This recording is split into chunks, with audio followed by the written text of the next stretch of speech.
try to show for everybody. If I get all that tea to that's not tea. If you try to show love for everybody. If you gentle, mighty God, that's not tea. If you try to show love for everybody. If I get all that tea to that's not tea. If you try to show love for everybody. If you gentle, mighty God, that's not tea. If you try to show love for everybody. If I get all that tea to that's not tea. If you try to show love for everybody. If you gentle, mighty God, that's not tea. If you try to show love for everybody. If I get all that tea to that's not tea. If you try to show love for everybody. If you gentle, mighty God, that's not tea. If you gentle, mighty God, that's not tea. If you try to show love for everybody. If I get all that tea to that's not tea. If you try to show love for everybody.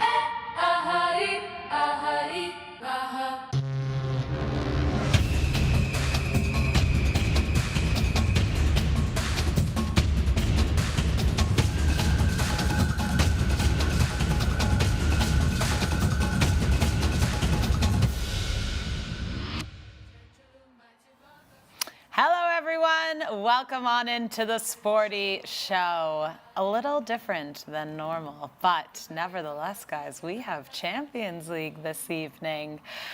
Please put it on this camera. There we go. That's where it belongs. That's how we start Champions League nights, because how then can I introduce the two gentlemen with me that you've already seen? We'll do better tomorrow, I promise.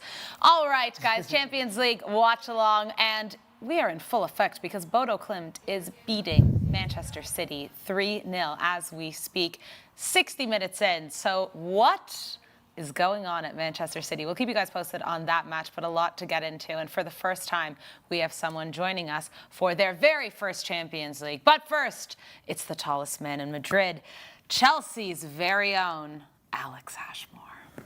You're very close to me today. Yeah, it feels strange being back on the desk. I love it. After, I want to say our last time here was... Wasn't that long ago. We did one this season, definitely. No, we did one during AFCON. We did.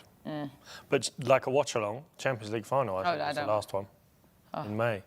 Oh, well, that was a bad day, wasn't it? That was.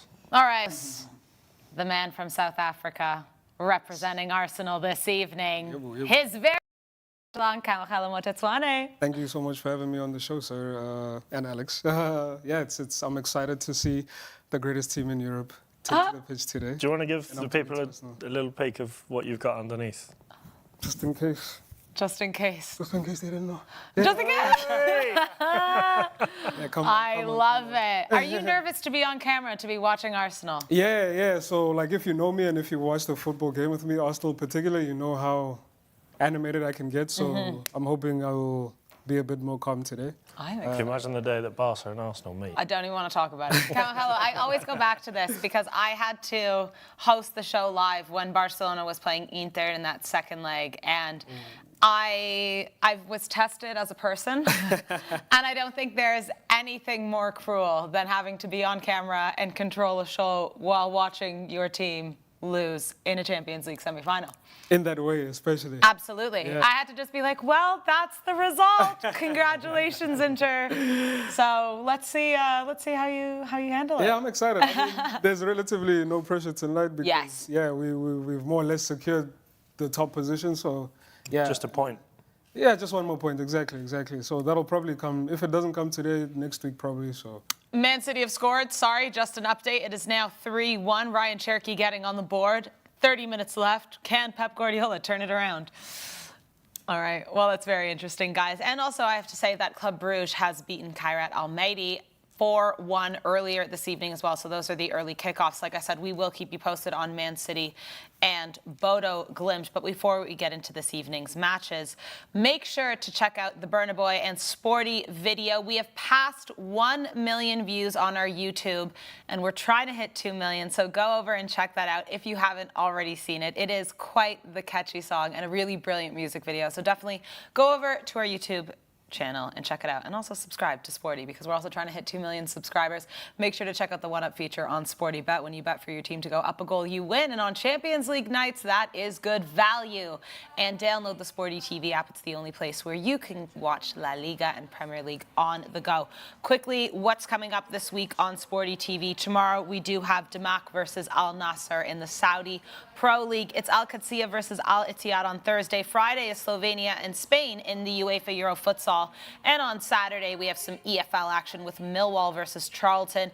Man City in action again on Sporty TV against Wolves, and it's Sevilla versus Athletic Club in La Liga.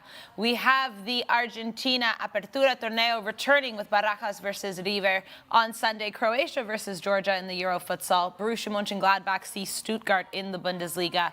And on Sunday, Saudi Pro League has Al Riyadh versus Al Hilal. Roma versus Milan in a massive Serie A clash. And we'll wrap it all up back in Argentina with Boca Juniors taking on Deportivo Riestra. So all the football, as always, right here on Sporty TV. But tonight, it's all about the Champions League. And gentlemen, only 2 matches left in the league phase, and we are going back-to-back this week, and then next week we're doing it again. It comes thick and fast. Wait, next week, did you say? Oh, yeah. It was Copa del Rey next week. No, 2 weeks. 2 weeks. We have excited. Champions League this week, Champions League next week, Copa del Rey the following week. My God. We've chosen brilliant careers. Non-stop. We love football. I love it. Did you say Rodri got sent off? No, I didn't. Rodri has been sent off for a second yellow. Oh, my goodness. Is this the match of the evening already, guys? Yeah. 4 goals and a red card, and we're not even... We're just And over an hour the in. underdog is winning by a lot, by 2 goals. I was discussing with Alex off air about, people might look at this result and be surprised, but I mean, Bodo Glimt has been in pretty good form over the last 18 months or so. I mean, they made it to UEFA Europa League semi-finals last season, and they just scored a 4th goal. So, he's offside. Oh. Okay.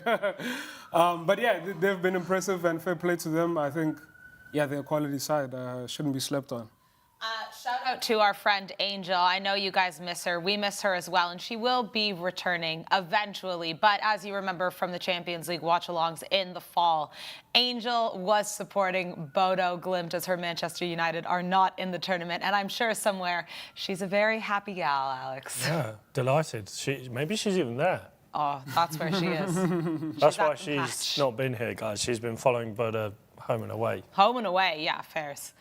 All right, guys. Well, we have several matches coming up for the 9 o'clock kickoff CET here, and one of them right in this city, just down the road, actually, at the Santiago Bernabéu. Álvaro Arbeloa will be seeing his first Champions League match as Real Madrid manager as they welcome Kylian Mbappe's former side, Monaco.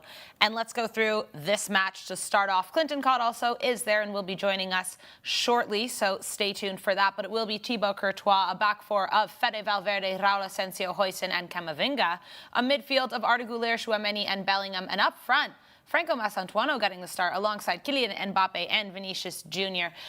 Kamogelo, all the pressure on Real Madrid this evening. Yeah, big time, big time. Hasn't been a happy few weeks in the Spanish capital for Los Blancos. Change of manager, lost to arch rivals, shock loss in the cup. So yeah, this will be a much needed 3 points for Real Madrid, not only in the sense of getting points on the league phase table, but just the general morale within the team. They definitely need to pull their socks up, but I know Monaco won't make it easy for them. Yeah, people weren't even happy with their performance this past weekend, so I don't think there's going to be a very welcoming atmosphere at the Bernabéu tonight. So, yeah, massive 90 minutes ahead for Álvaro Arbeloa. Alex, you were at the match over the weekend, and although they got the 3 points, they got 2 goals against Levante, you did actually say that exact thing Kamogelo said. You said there was nothing really to call home about. No, it was, I think, a fairly normal... It was a boring game. I think first half you could have left the stadium and come back, and there wouldn't have been anything to report back on. And when you look at the second half, yes, it was an improvement. Arbeloa must have had an effect with his team talk, but still they relied on a penalty to go 1-0 up, and I don't think it was a penalty. A header from Asensio to make it 2-0 when I think the Levante defence was stretched a little bit as they were trying to look for an equaliser. And just looking at the lineup for tonight, I mean, Mastantuono starting. I know Rodrigo's not available. A number of players missing. I mean, just looking at the list of players that aren't out, I mean, Carreras, Brahim Diaz obviously still not back from AFCON. Rudiger, Rodrigo, Militao, Mendy, Trent. It's not an easy time for Real Madrid at the moment, and I was saying this today earlier on the news. This game, in any circumstance, would usually be a walk in the park for Real Madrid or a foregone conclusion. I don't think it is tonight. I agree. I'm going to quickly run through the Monaco starting 11, and Alex mentioned this on the Sporty Show, maybe on Sunday now, that there is no Paul Pogba in the squad, but we're looking at Con in between the sticks, Caio, Enrique, Dier, Kerr and Van der Sar, a midfield of Teze, Ansu Fati and Zakaria, and up front, Akliouche, Balogun and Golovin. Let's, though, go to the Santiago Bernabéu, where the one and only KlintonCod is joining us. Clinton, your best friend, Franco Mastantuono, getting the start just for you. Honestly, listen, whenever I hear the name Mastantuono, it's almost like I'm kind of traumatized, you know? You see, I don't understand why this young man is getting paid. As a matter of fact, I think if there's any kind of internship in football, I think he should have started as an intern for Real Madrid before getting into the senior team. But then again, listen, there's no Rodrigo tonight, and it only makes sense for him to, he would do as usual, look busy and maybe do 1 or 2 passes and run around the pitch and make people feel like he's doing something crazy. But let's hope that today's would be, let's hope it's a kind of different, Looking at the starting lineup, Kylian Mbappe, Vinicius Jr. and Mastantuono. You guys know the whole story behind Vinicius Jr. Now he has something to prove to the fans. The fans are currently not very happy with himself. The likes of Jude Bellingham as well. Alex was here the last time when they were booed. So the best thing they can do is to win the game today and win it convincingly. Clinton, I think you need to give your Sunnies a little bit of a wipe down there. That flash from Candelo's camera is I knew it. looking like a little bit of fingerprints on them. But while you're doing that, I will say, if I look at the substitutions for Real Madrid, Alex mentioned all the players that are out. Their bench consists of Lunin and Gonzalez, the 2 goalkeepers, and then Carvajal, Alaba, Gonzalo, Dani Ceballos, Fran Garcia, Paul Fortuny, and Meso. When you hear those names, Clinton, is it nerve-wracking, maybe thinking that who could come off the bench if Real Madrid find themselves in a difficult position this evening to change the game? I think just you making that statement, just before you talk, you mentioned change the game. I was literally just going to mention, somebody that could come off the bench, maybe Fran Garcia going to that left back and bringing Kamavinga to the midfield. But when you speak about changing the game, honestly, there is literally nobody there that looks like a game changer. Maybe Daniel Ceballos from last season, there were quite a couple of games where he came on and it felt like this guy was wanting to make that difference for that Real Madrid midfield when it felt like Real Madrid was not being the Real Madrid we used to know. But this season, in fact, let's say the end of last season's stroke, what we've seen this season is just an average player. So to answer your question, Sarah, there is literally no player from that bench that sounds like a game changer. The game changers are already on the pitch, and which a couple of them who I believe are frauds, like the Mastantuono, I always to mention his name. But listen, it is going to be, considering the fact also that you have a manager who, in my opinion, I don't think is very experienced, to be coaching this team that has 15 Champions League in the past.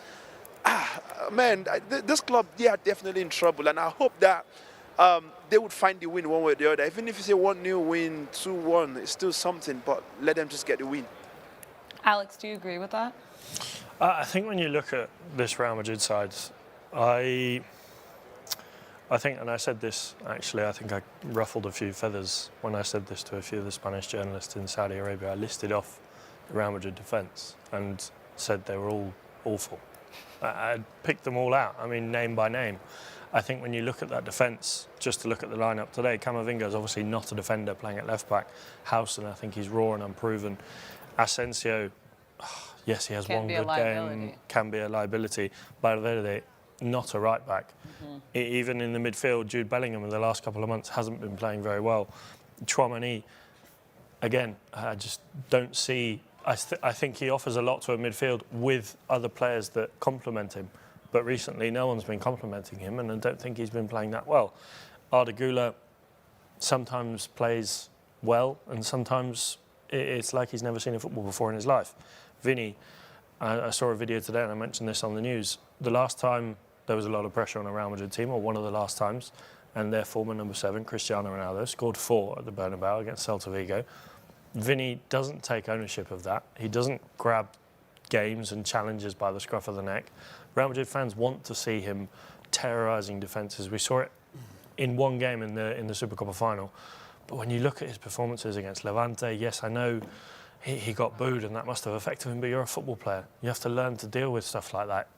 God forbid he goes to, I don't know, an Old Firm derby or a Manchester United versus Liverpool and plays in the Premier League and gets booed all game long, every single game. I know it happens at away games, but he has to learn to deal with that pressure. Mbappe, he was saying in the press conference that it's not the few players' fault that are being booed, it's everyone's fault, so share the blame and boo all of us.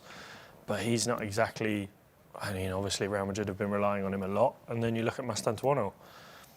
Could I pick out half an hour of good football that he's played this season? Probably not. I think for this Real Madrid side, there's deep, severe problems. They don't have any good, serious leaders in that defence.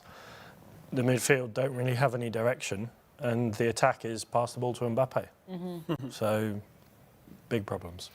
Clinton, now let's talk about Real Madrid's opposition this evening in Monaco. Obviously, this is Kylian Mbappe's former side, and I think that's going to probably give the young man a lot of motivation this evening to do what he tends to do for Real Madrid. But let's look at Monaco for a moment. Not having the greatest of seasons, they're sitting in 9th in Liga, coming off, like Kamogelo said, that loss to Lyon over the weekend, 3-1. They're sitting 19th in the table in the Champions League, but we know that this table shifts so frequently, and 2 wins today and next week against Juve could push them through, depending on, obviously, the other results as well. But one man that I think you might be watching out for this evening is Ansu Fati. 6 goals in Liga in 11 matches, 1 Champions League goal, and finally, over the last 2 months, I would say, is really coming into his own with the French side. Yeah, no, of course. Listen, Ansu Fati at some point was the future of football just before the likes of the Lamine Yamal came and snatched it and made him feel like he does no longer exist, to the point where he got contained into a whole different team where he feels like things are not beginning to work for him. But listen, this is Real Madrid, you know. He's played against Real Madrid so many times whilst at Barcelona. It might still not be easy. When you look at that Real Madrid size at the same time, it's still a Kylian Mbappe, a Vinicius Jr.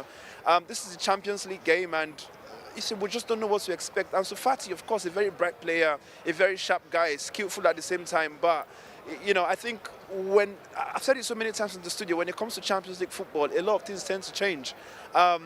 Honestly, I know and I understand that Real Madrid are not in the best position now to play the most fantastic football. Alex have just listed a whole lot of problems that, you know, it's got to do with the team. But, you know, these are the kind of games I would maybe still see Real Madrid struggle, but I still don't see them, you know, losing it. Ansu Fati will still try. You know, maybe might be the one goal scorer for Monaco. I wish there was a Paul Pogba for this Monaco. Honestly, if there's only one player there that would have excited me watching at the Bernabéu, it would have been Paul Pogba. But I don't know. I don't know what the problem is. I don't know why he's not in the team. Maybe if he was in the team, I probably would have been cheering for Monaco, and I would have been saying maybe a 3-1 win over Real Madrid. But listen, you can't depend on just Ansu Fati for them to get that win. You've just mentioned the stats of, you know, their losses in the French Ligue 1, and, you know, they are sitting in the 19th position in the Champions League. I don't think Real Madrid is where they want to start finding those points. So let's just leave it at that. So Real Madrid for the win tonight. Clinton, can you hear anything inside the stadium right now? We are seeing that Thibaut Courtois and the keepers are coming on to the pitch. I'm just curious to hear if it's cheering or whistling. I know you are outside. I'm outside, and you know how thick these Bernabéu steels that they've used in building the stadium, they are really fat. They look like they've been going to the gym, the last couple of years. So I definitely cannot hear anything. All I just hear is people kicking all these empty containers here full of alcohol and all of this stuff. But hopefully when I get to go inside, I will find out and I'll let you guys know. Brilliant. We are seeing Monaco coming out onto the pitch to warm up. Kamogelo, Real Madrid has to win this game, surely. They have to. They have to. Real Madrid have to win every game they play. That's just the standards they set for themselves. They're the record European champions. Yeah, we can list all the accolades and the achievements that they've accomplished throughout football history. And the players know that. They know that, but they're playing like, they're not playing for Real Madrid. They're playing like they're playing for I don't know who else. I don't want to disrespect any other club, but you know what I mean. Like they're not at the level that they're supposed to be. And like Alex said, any other day, Real Madrid coming against AS Monaco, you'd presume that it would be a walkover. But in this instance, even though that Monaco are not in the best moment right now, that it's not beyond the realms of possibility that they lose, tonight. And yeah, that would be obviously catastrophic. But I think all of us sitting here wouldn't really be too surprised by that particular result, And yeah, I don't see them winning comfortably if they are to win today. But they have to. Alvaro Arbeloa has to win as well if he wants to stay in the job longer. But yeah, at the moment it just seems like there's a lot of deep-rooted issues with the Los Merengues. So I don't know how the game is going to transpire, what's going to happen over the next 90 minutes. It's going to be interesting to see whether these players do take the game by the scruff of their neck, like we know their quality can. But yeah, whether they can put it together within a team context is a whole different conversation. And yeah, I'm not sure. I'm very wary as to whether they'll be able to do that. The sentiment around Real Madrid as it stands, it seems. Clinton, I'll direct that question to you now. What does happen if Real Madrid loses this match? It wouldn't shatter their Champions League dreams, as they are, with 12 points, still in the top 8, but obviously subject to change depending on the other results. But they wouldn't fall far enough to be out of knockout contention. But in terms of the club, in terms of Arbeloa, what do you reckon would happen if Real lost tonight?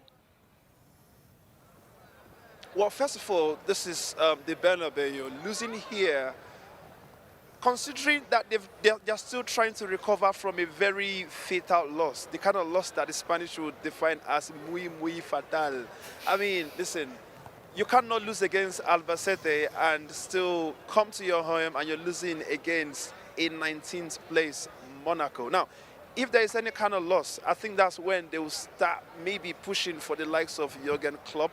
Who knows, maybe bringing in Jose Mourinho, who is currently refusing the job even in advance. We don't know what kind of managers will be available, but it will be some kind of message to the president of Real Madrid to say, listen, this club is too big to have any kind of caricature managers leading this club. You need extreme experience. You need somebody who is able to lead this team of young stars that feels like they are just lost sheep that have been put out in the forest to go survive. I mean, I don't want to just imagine them losing the game, but if it happens, Sara, honestly, at that point, they will be looking for me to come coach this team. And hopefully I'll be able to do the job. Well, they will be seeing Jose Mourinho next week in Lisboa as they are taking on Benfica at the Estádio da Luz for their final Champions League match. So maybe this is all setting us up for something very interesting. But Clinton, before we let you go, you know what time it is. Give us a score prediction, please. Honestly, I believe it's going to be a tough game for Real Madrid. I don't think any team will be coming to the Bernabéu to joke here. So I think I will still give them the win, but it's going to be a 2-1 win. This is what I think. Maybe 2-1. Yeah, if Real Madrid decide to say they want to impress the fans, maybe a 3-1, but I still see them conceding a goal tonight.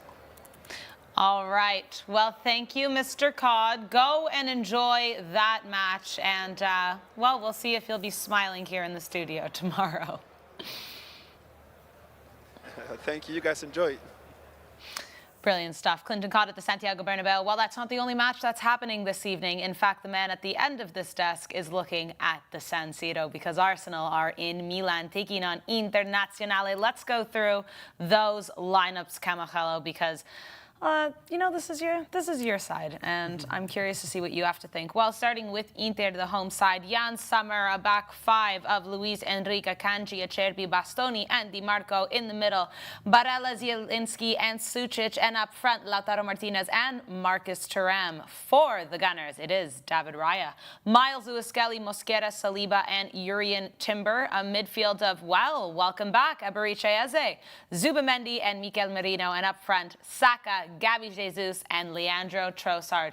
We'll start with the Gunners. How do you feel about that lineup? Some rotations, obviously. Yeah. That's definitely understandable considering, there's Manchester United on the weekend as well. Talking about Manchester United like they're a threat, Alex. How the tables have turned. The league needs to be secured. But yeah, this starting 11, I'm happy with. I'm happy to see Mosquera back. As you said, Eberiche is back in the starting 11. And much like we was talking about with Real Madrid, some of these players are in the team and they're there to take onus of those respective positions. We like fierce competition in the team, and as I understand it, I was unfortunately unable to see the Nottingham Forest game, but there were some poor performances. You didn't miss much. I don't. Yes. You see what I mean. So when you see a Marino, when you see a Eze, when you see a Jesus come into the starting 11, you hope that they can put on a big performance at a big stadium because, if I'm not mistaken, we went there last season and we lost. So albeit it was quite fortuitous from an Inter perspective, they won via penalty. Although they did play better, if I must say. But when you see this type of lineup, you expect the players that are coming in to take onus of their positions and to take to make a name for themselves. I would have liked to see Urian Timber maybe get a bit more rest. He's been playing ample football, but otherwise I'm quite happy with the team and seeing who they're coming up against. I don't see why they can't win yet another game in the Champions League. Alex, I think you were saying this yesterday or the day before on the show that you would like to see some substitutions if you were Mikel Arteta, obviously because of United over the weekend, but we do have a Carabao Cup semi-final as well coming up against Chelsea in about 2 weeks' time. So there's a lot more pressing football, whereas right now we know they're top of the table in the Champions League, and there's a little bit more breathing room, no? Yeah, and they only need a point to secure a last 16 spot, which is the dream scenario for them to get it wrapped up before the league phase is even over, and to see Gabi Jesus back leading the line in Champions League football is a good sign for Arsenal fans. Of course, the faith that they've shown in Victor Gyökeres, he hasn't repaid it, and I think it's time for change. And I think when you look at the rest of that side, I mean, Zubamendi is really showing the talent that he has, and I think Real Madrid are looking at him and thinking, I wish we'd have gone a little bit harder to try and sign him in the summer.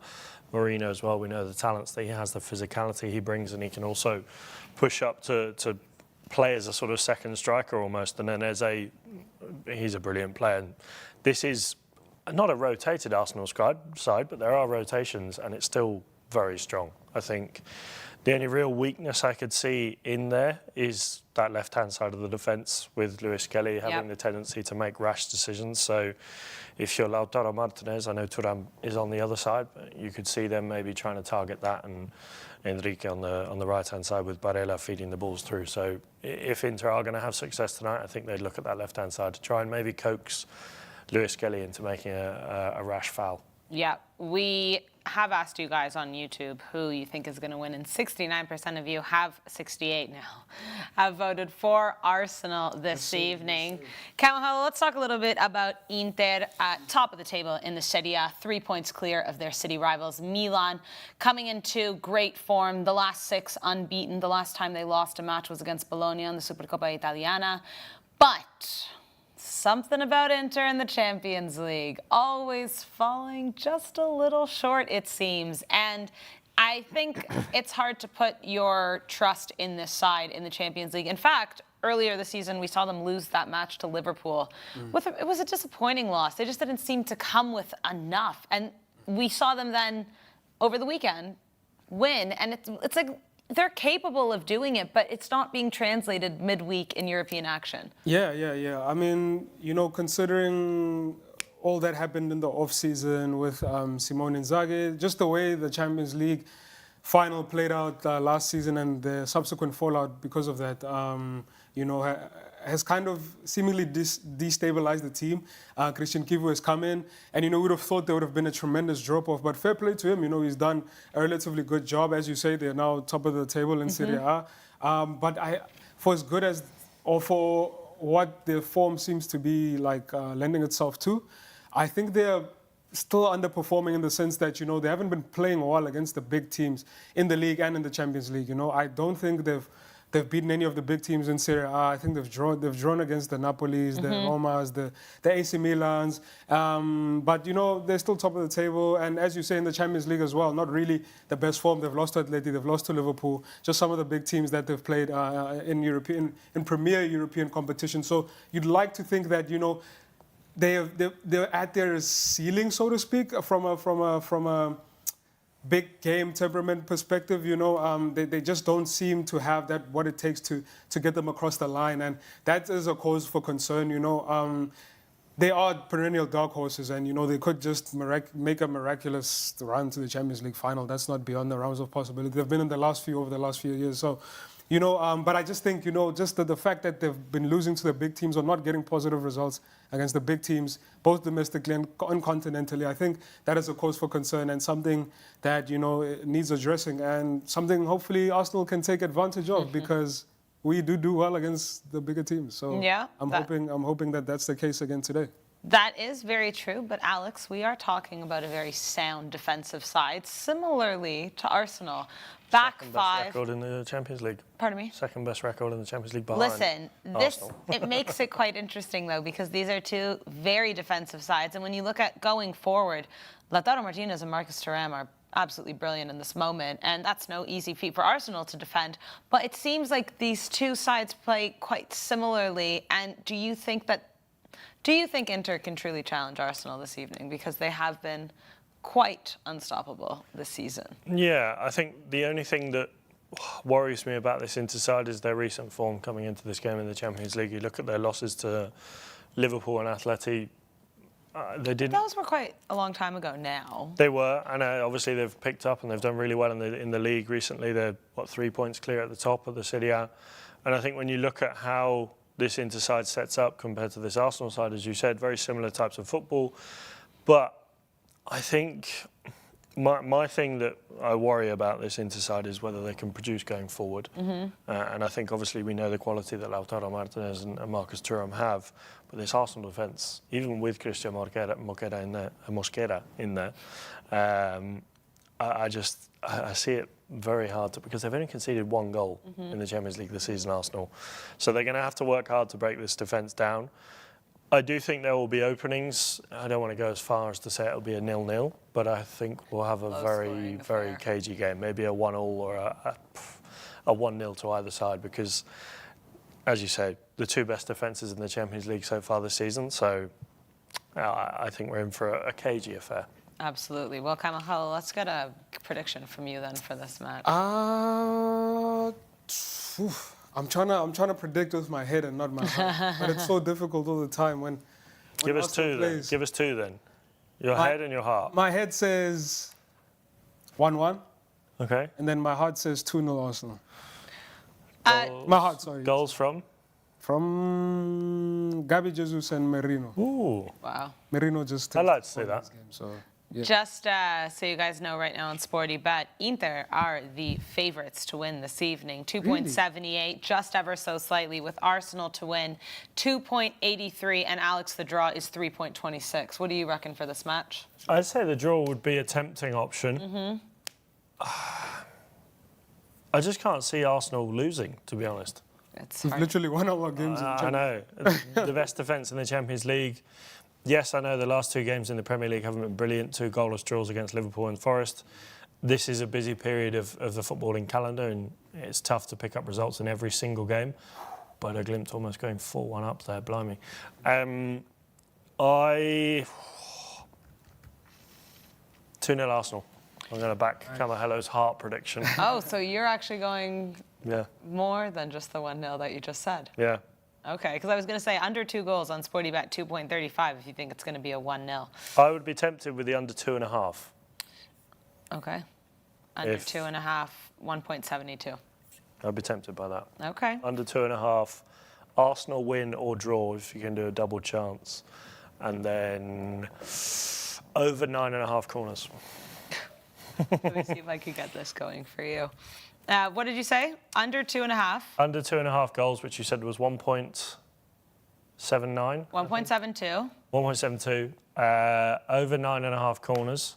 Over 9.5 corners. Because we know Arsenal love a set piece. Love a set piece. Set piece, FC, ole, ole. And I will go for a draw or away win in this one. I think putting them all together could be. Oh, I can't do that on this, can I? No, but you can get the odds. So a draw or away win Is 1.46. Right. So I think that's quite a good option.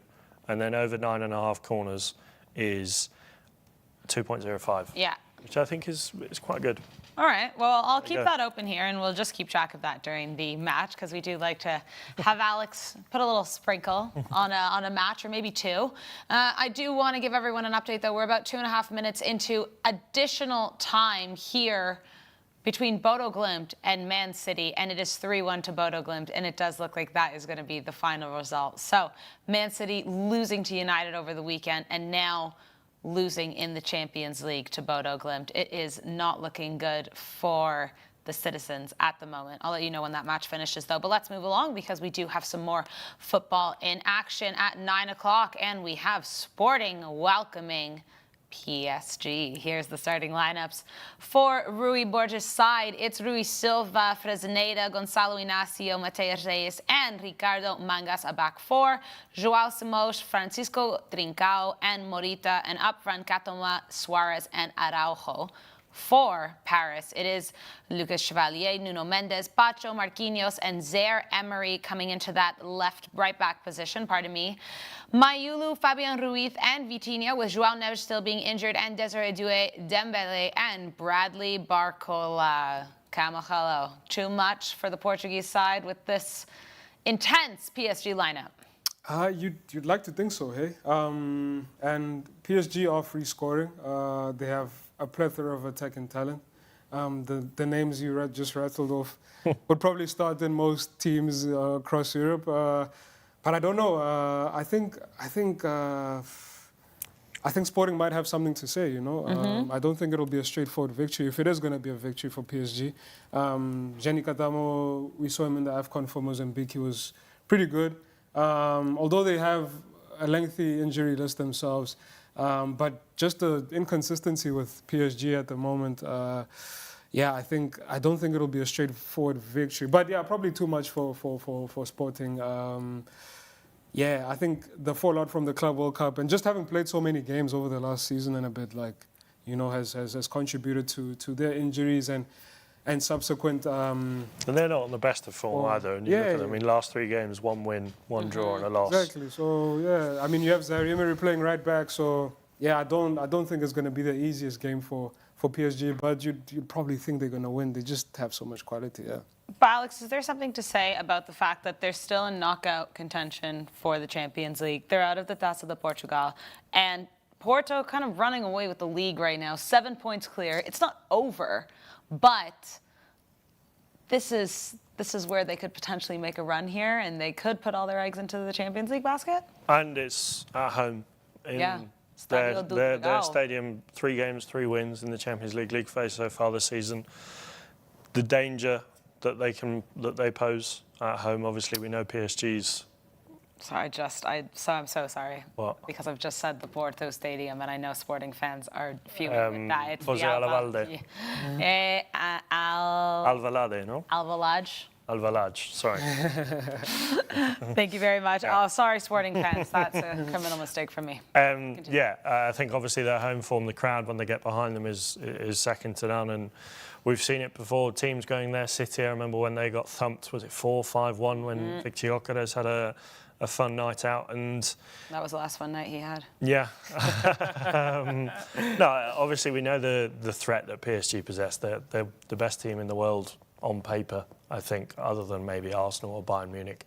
Those are the top 3. And I think when you look at that attacking talent, other than maybe Barcola, if you were to put Kvicha Squarachkelia, as Clinton likes to say, in that front three, having Doué back. Obviously, he's had a string of games and is now back to full match sharpness, has been playing really well. Dembele as well. That Sporting defence is in for a difficult night. I think so, and we have to also mention that Kvaratskhelia is on the bench, but it is a very short bench here from PSG with the number of injuries. Also, Lucas Hernandez is suspended, as we all know. I mean, Kamogelo, if they were to see, and I'm not suggesting, but a red card in this one, the only substitutions they have here are Lucas Beraldo and Zabarni as their defenders, and then Kvaratskhelia, Gonzalo Ramos, and Soki as forwards, and that's it. So, I mean, I'm not saying it's going to happen, but it's not a very full bench. Yeah, not at all.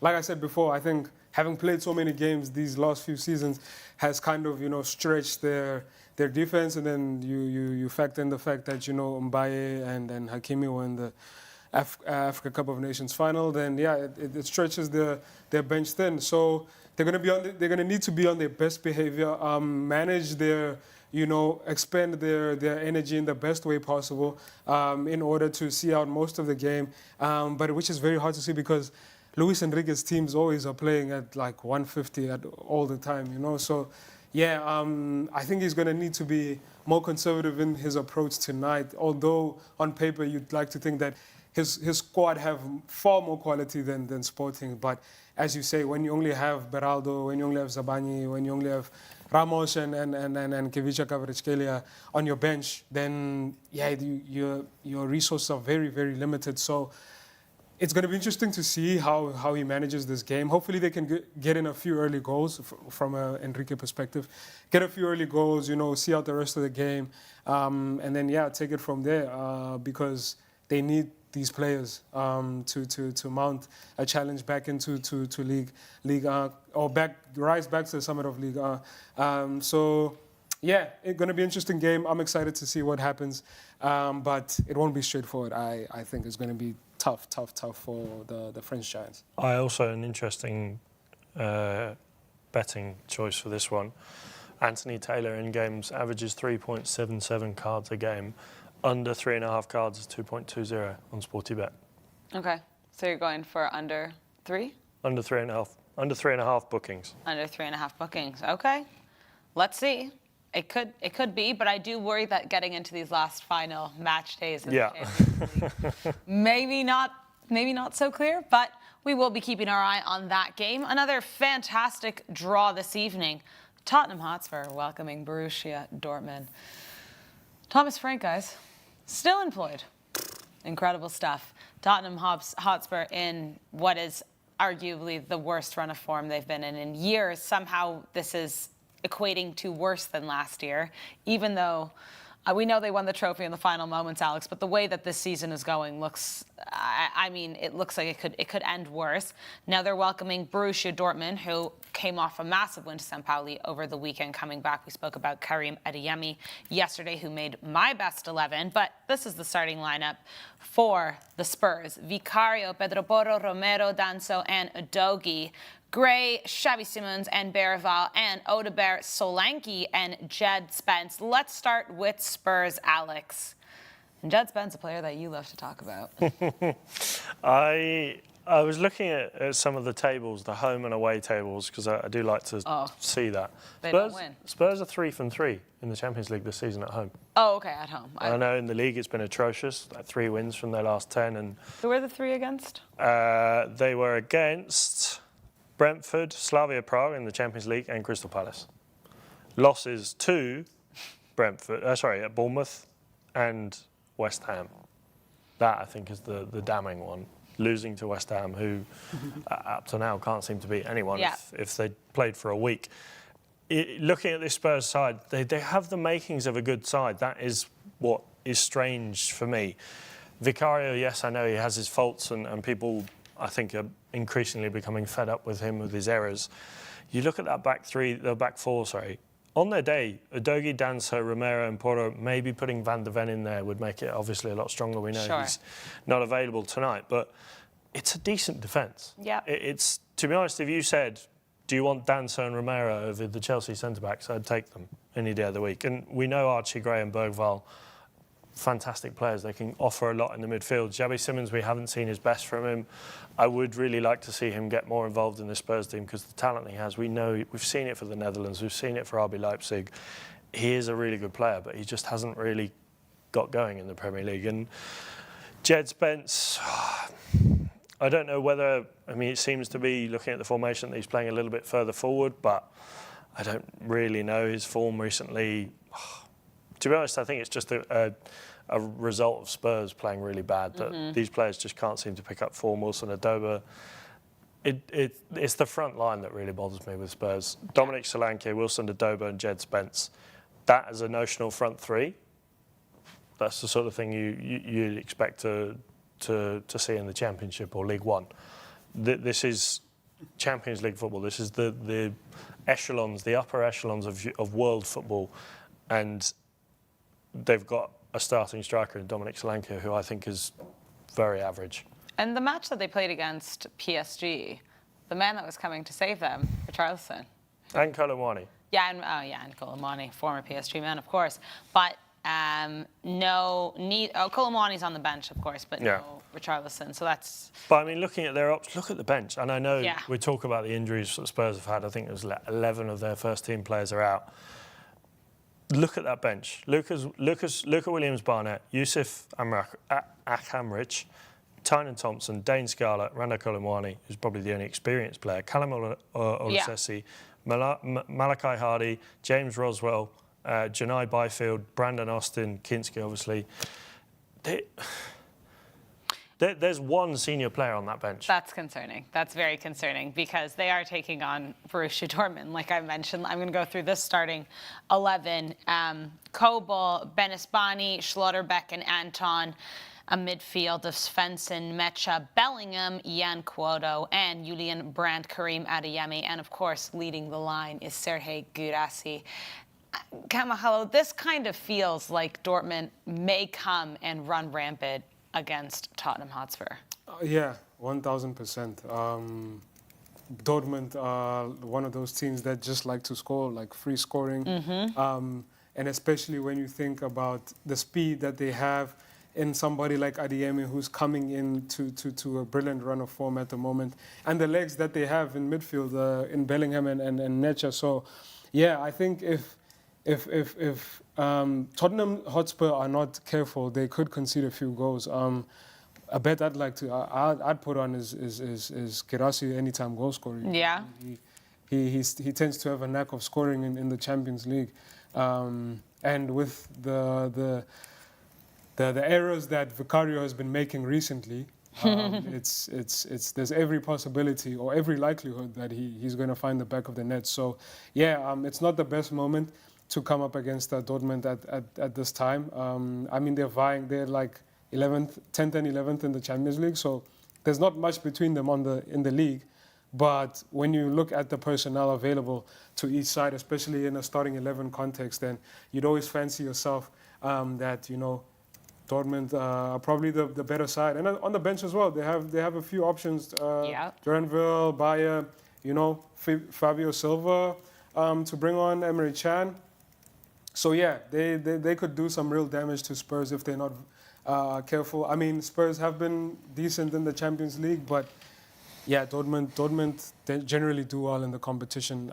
They beat Barca quite well last season as well. So Spurs, what's Spurs to a team like that? So yeah, man. Well, a year changes many things, doesn't it? Serhei Guirassy, anytime goal scorer on SportyBet, 2.50 if you like it. So not a bad shout, Kamogelo. Hammer it. We have Villarreal in action against Ajax at La Ceramica, and we also have, there should be Olympiacos taking on Leverkusen and Copenhagen welcoming Napoli. So a lot of football, guys, and it's really all. I think these next two league phase match days Yeah, league phase games. It's league phase games. I don't know, whatever. The next 2 weeks are going to determine everything, basically. And it's going to, I think, today we're going to see it change. And then tomorrow we're going to see it change. And then, yeah, anything can happen. Because all those mid-level or mid-table teams can still qualify. I was just going to say, shall I cook up a bet for the people? All right, I'll do it. All right, I like that. Talk amongst yourselves while I Talk amongst yourself. Well, it is confirmed Manchester City have lost to Bodo Glimt 3-1. Kamogelo, of course, that must make you happy as an Arsenal fan. Over the weekend, losing to... You guys said this is the team that's going to catch us in the league, so... This is a different tournament, my friend. You know what Pep Guardiola does in a second season, in a second half of a season? You should be worried about Man United. They're your closest title challengers. Listen. But no, it's obviously concerning if you are Man City with the caliber of players they have, and with all due respect to Bodo Glimt. Look at the starting lineup that City put out. They had Holland, Phil Foden, Cherki, a midfield of Nico Gonzalez. Rodri was there before he got sent off. And I think Tijani Reinders. And I know in the back that's where they're having the issues with all the injuries. We saw Max Allen get the start. Kusanov was there. Nico Lewis. Sorry? Gay can't come soon. Oh, absolutely. I still can't go. I can't talk today. I can't get over the fact that they signed him for 20. No. Like, and Chelsea are paying 60 million for Jeremy Jacquet. Exactly, who? But what is going on at City, Kamogelo? Because, I mean, we're seeing this not only in the league, but now it's being, translated into the Champions League. And we know that they have a massive match. I mean, I know they got the win over Newcastle in the first leg of the Carabao Cup there, but they have a second leg, and that's not going to be easy. It feels worrisome. Yeah, very, very, very. I think, this is where Pep Guardiola, I know for all that he's accomplished, and I think, in my humble opinion, that he's the greatest football manager. Guardiola? Yeah, I think so. Better than Fergie? Yes, I think so. I can't do this conversation again. You've done it here before. We've already argued. Perhaps the best. Let's leave it alone. Yeah, so I think, this is the first time in his career that he's having to build yet another, which is something I have to give Alex Ferguson credit for. This is the first time in his career where he's having to build another title or another title-winning team with the same club. With Barca, it was short-lived. Bayern, same thing. City, he spent a very long time. He's edging on 10 years. I mean, he's been at City longer than he's been at every other club combined. Yeah, isn't that crazy? Exactly. Nuts. So, he's trying to build a different iteration of a dominant side, which can't be easy. I can't imagine. Although Manchester City has an infinite amount of funds and they can give all the players, the Mark Gays of the world, 300 grand a week, and just buy essentially the best players in the world. But to concoct such a team and to do it again and again and again is an extremely hard challenge. And I think we're seeing it right now. For all the quality that they have in individuals, like just bringing this team together is not coming together at the moment. I mean, Tijani Reinders was proper at AC Milan, but now he's hit and miss in Manchester City. He's not really hitting his stride. Phil Foden, very inconsistent also at the moment. In moments, he's showing that player that won the player of the season a few seasons ago, but sometimes he's nowhere. The injuries in the back aren't helping. So I just think it's very hard for Pep Guardiola at the moment to just kind of formulate a side that's able to win on a consistent basis for so many years. So it's not easy, and I don't think it'll get any easier for him. I think, to be honest, I know you listed the players there, but Rodri not being back to his best since injury, I think, is the catalyst. Yeah. He is. But on doesn't his that day, go to show you that we're talking about a Ballon d'Or player? Because clearly he's so important. I couldn't agree more, though. I think Rodri, and I think also, like you guys mentioned, he's been at the club for 10 seasons now. We live in a world of football where managers don't last that long anymore. 3-4 seasons is spectacular. And I think sometimes, the road runs out. And you wonder, is there any more that Pep can give? I do have a very strong feeling that this is his last season. Okay. I just see that he's the kind of manager where he realize if I can't give any more to this club, I don't need to be here. Let someone else come in. Obviously, the rumors of Enzo Maresca, we know this. It looks like things are maybe lining up like that. But yeah, it just kind of feels like maybe the road's run out. And I also think that that's okay because 10 seasons at a club is just nuts. Yeah, and he's accomplished so much with Manchester City. And he's also relatively young for a manager. You think that this is the end? Yeah, no. The beginning. Maybe return to Barca. Come on. One day, after Hansi decides that it's time. Ashmore, have you cooked up a little bit for us? I'm cooking one at the moment. All right, what we'll do here Arsenal. is we'll take a little break. When we come back, we'll have Alex's bet. And when we come back, we will have kickoff. And it's big matches here in the Champions League. Inter and Arsenal, Real Madrid, Monaco, Sporting and PSG, and oh so many more. So join us for the watch along. We'll be right back after this. Oh, and it falls through to the striker. What a goal! I can't believe it. We're just minutes in and it's already 1-0. Oh, wait, Alex. Look at that fan. He's so emotional. Even his phone is getting some love. But wait, is he leaving? No, somebody stop him. This match is not over. It is over if you play 1-up. Get settled early with SportyBet. 1-up. Winning is now that easy. Hey, baby. I missed you so much. What are you doing right now? Emeka, I'm in the car now with my family. We are going for lunch. I'll see you in the office on Monday. Yes. Sometimes you don't have a way out. This Emeka is a very funny guy. With SportyBet, you do. Because with our maximum cash out availability, there's always a way out. SportyBet. Winning is now that easy. This is the greatest spectacle in world football, a title decider, and it feels like nothing can sway a game of this magnitude. Says who? We've been through this before. You just have to believe a little longer. And everybody knows that 1 minute here lasts forever. Because it's not over until we say it's over.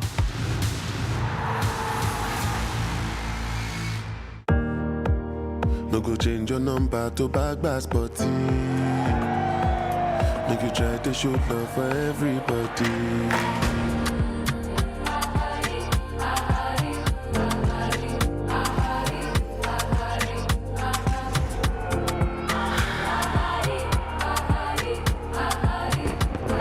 We are many nations, but only one heart.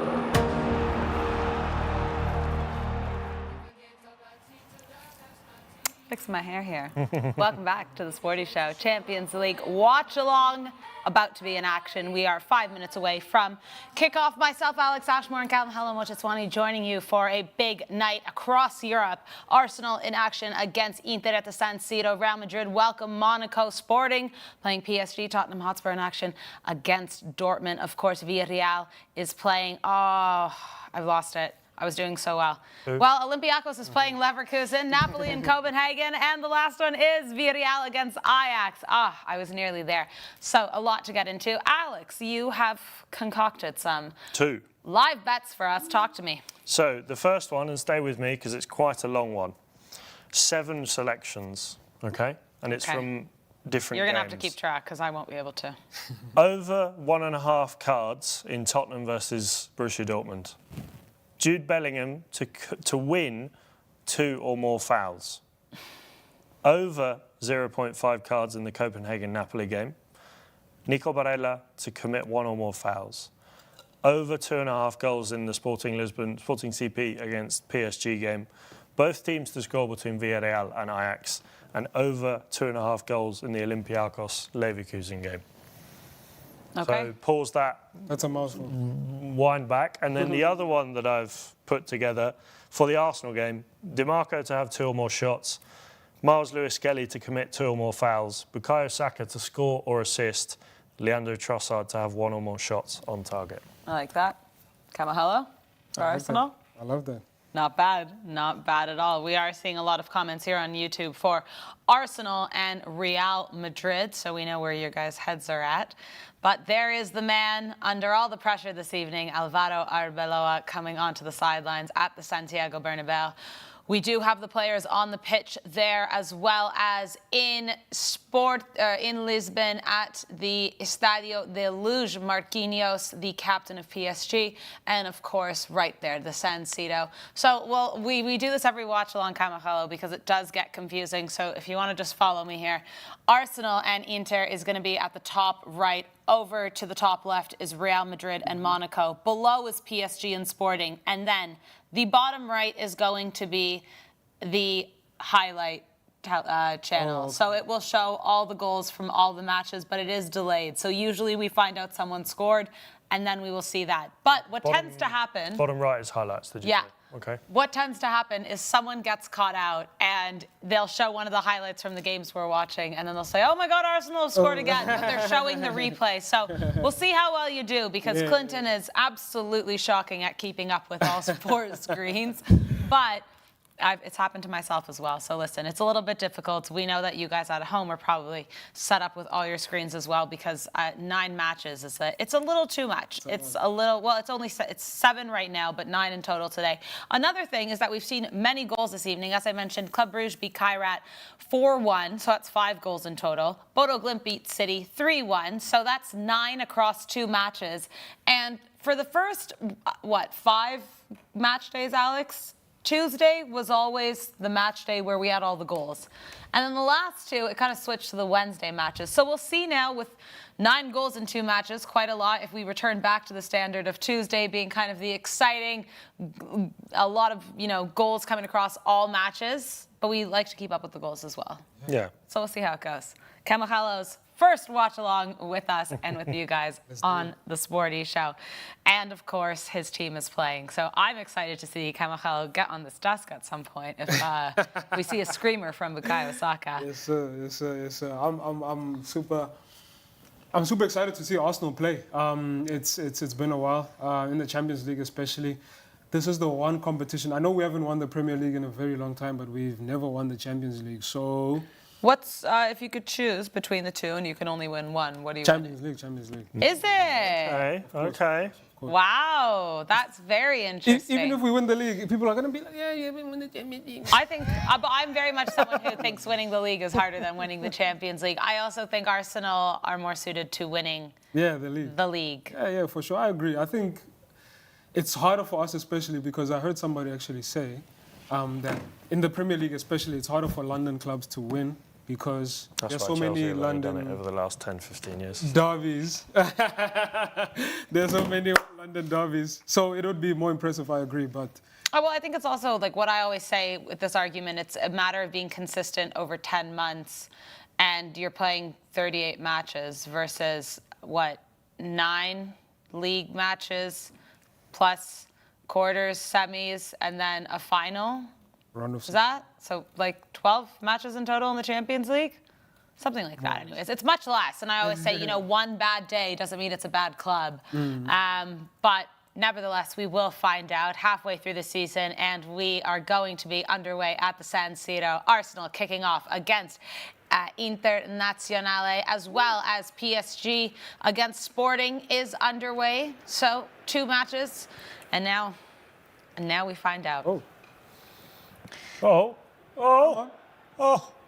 Alex. Again. Well, the gutter's coming out screaming. Okay. Jeez. Right start. It's a lot easier to be back and forth on the table. Well, it's because you have something to lean against. Yeah. my back is thanking me right now. I'm so sure. We are also underway in London, Tottenham and Dortmund, as well as in Valencia, Villarreal and Ajax. Both those matches kicked off. We're just waiting for Real Madrid and Olympiacos and Copenhagen. All right, guys, drop your predictions in our YouTube channel. Let us know score lines, who you think's going to win, which match you're looking forward to the most, and we'll try and keep track. Arsenal have started on fire here. That's what we love to see. Well defended. But a lot of the time when... And we are, underway at the Santiago Bernabéu, Real Madrid against Monaco. Sorry, Kamogelo. No, it's all good. I'm saying a lot of the time when you see teams start well in games. They don't usually take their opportunities, and then it allows the other team to get back in. Arsenal. What is going on with Arsenal? Gabby Jesus. Chance right across the area. Just need someone to just tap it right in there. Well, You think Arsenal know that they want to score first in this one and shake Inter a little bit. No, I've got money on the line. Oh yeah, this is Alex. Alex, when he has money on it, the biggest fan of football you'll ever see. All right, all 7 matches are underway officially. Okay. Wow. All right, where's everyone? What matches are we all watching here? I know Kamogelo is. So you're both on Arsenal, so I should probably be looking a little at more Real Madrid. Yeah, I'm sort of going to flick between the two, but I know Real Madrid, Monaco is going to be a boring game. Well, I thought that was going to be the case with Inter Arsenal. I thought it was going to be a defensive masterclass, but these first 2.5 minutes have been nothing short of Let's settle into entertaining. the match. Oh, is that a foul on Mbappe? No, foul on Vinny. I'm much further away, though, being here, and I'm realizing that I'm struggling to see a lot more. Yeah. Lean in a bit. PSG also with the strong, unsurprisingly with the strong stroke. They should put the TV just at the edge of the desk so no one can see us, but we can see the football. And Olympiacos have scored against Leverkusen. That will be the first goal of these 9 o'clock kickoffs here. 10 goals so far, ladies and gentlemen. I'm thinking this might be a big Tuesday night in Europe. Yes, it is Costinha, and it's 2 minutes into the match, giving the Greek side the one-up against Bayer Leverkusen. Wow. Wow. Very interesting here. No El Kabi, no problem. Yeah, exactly. Exactly. And what that means is now Olympiacos have, with this win, secured a spot in the knockout position, but they are 24th. So a lot riding on the line for the Greek side, and no wonder they are coming out swinging. And if you can see, there is the goal bottom right from the Greek side here. Crossed in from a corner, and it's a brilliant header in. What a header, what a header. Yeah, there was some force on that. Yeah, bad defending from Leverkusen, right? Leverkusen, man. How the mighty have fallen, unfortunately. Jeez. Well, let's see. They did well against PSG this season. Yeah, it was PSG. Yeah. Well, they did, and then they didn't. Yeah. They got battered in the second half. What was the final score? Was it like 7-2 or something like that? And PSG had like 10 men, right? Yeah. Yeah, that was... Bayer Leverkusen versus PSG, 7-2, yeah. Right, Arsenal on the attack. That was the Lucas Hernandez. Oh, get the ball in. Oh. Gabby Jesus, on fire. Fire, man. Playing for his contract. I think you might have to get your jumper off and show the colours. I think so.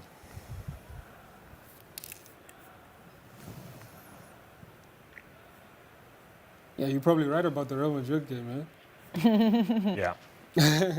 This is Real Madrid. I just got a message off one of my friends who's an Arsenal fan, Jack, watching in Baltimore, and he said Starboy is everywhere. Yes. Jack Reeves. No, Jack McQuaig. Another Jack that's an Arsenal fan. Jack McQuaig, yeah. Shout out. What's the time in Baltimore? It's 6 hours behind, so 3 o'clock in the afternoon. That's the normal kickoff for all of us in North America. Middle of the day. So people are just at their 9 to 5s, like sneaking in the UCL. Yeah. Genuinely, yeah. I was in school and I would have it on my computer and my phone, and we'd all just be in a lecture hall. Oh my goodness, Real Madrid have scored here. Wow. And who else but Kylian Mbappe? Of course. If it's not him, then who?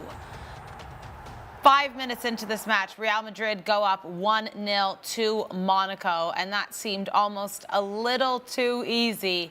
Really poor defending from Monaco, but let's take a look at that goal one more time. Could this be a battering, guys? It's an early goal.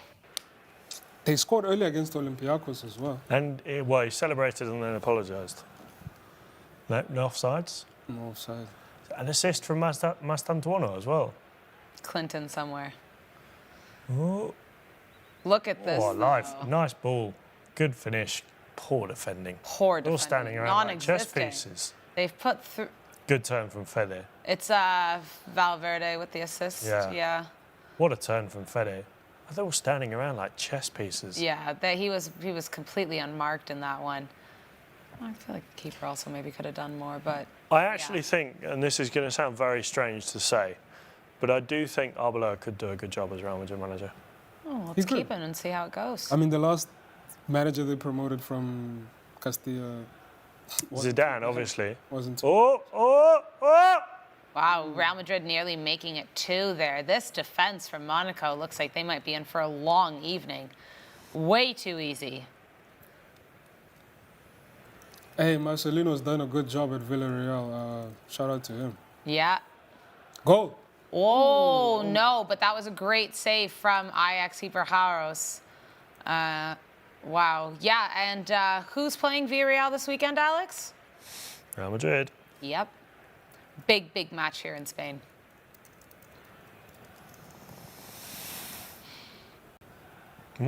Player down for Monaco.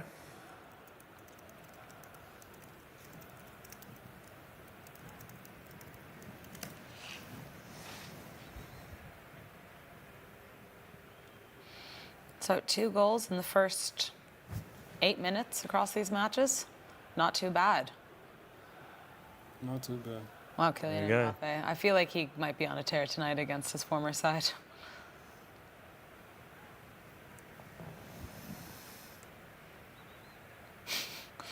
Someone in the back room is calling for a foul against Tabariche. Oh, yeah, they are on the break. Wow, Monaco on the break. Ooh. I was going to say something else. Flo Balogun. Out of the blue. Do Inter deserve to be considered contenders for the Champions League, given how this season has gone for them? What a chance for Villarreal, though. Maybe not this season, but I think, they made the final a few seasons ago last season. Last season. I think 3 seasons ago. Kivu has far exceeded any expectations people had of them. Done well. Yeah, but that also just could be switching up, bringing in new life, new energy, because I think with the way that Inter capitulated a treble last season and also their exit from the Club World Cup in the group stage, that's brilliant passing from Arsenal. I think is that not offside? Timber. Urian Timber. Oh, Gabby Jesus. Didn't you have... Jesus! I didn't. Did I? No. Somebody said Gabriel Jesus. Was it you, Kamogelo? I did actually. I did say Gabriel Jesus. I did actually have a feeling. Did I say to you, Gabriel Jesus to score? No, I think Kamogelo said Gabriel Jesus. I said he was going to score. Sorry, I'm just checking if he's offside. No, they brought him back on there. Gabby Jesus. Ooh. I just had. Inter's defense. They could have pulled that up and kept him offside. Vamos! Wow, 1-0. Gabby Jesus. Who was the assist off? Let's take a look here. Urian Timber. Not Starboy. Sorry, yeah, not Star. Almost. I need Starboy to score assist. Come on. Almost. Well. What a start. What a good goal from Arsenal, that. Yeah. And bless him, a cherubim. That's not a... It's a reflection of the first 10 minutes. I mean, we've been peppering Jan Sommer's goal more or less, so... Yeah, absolutely. It felt like it was just coming. Exactly. Bit cheeky of Mbappe. I'm just rewatching that just to, like you said, he celebrated and then he said no. Sorry.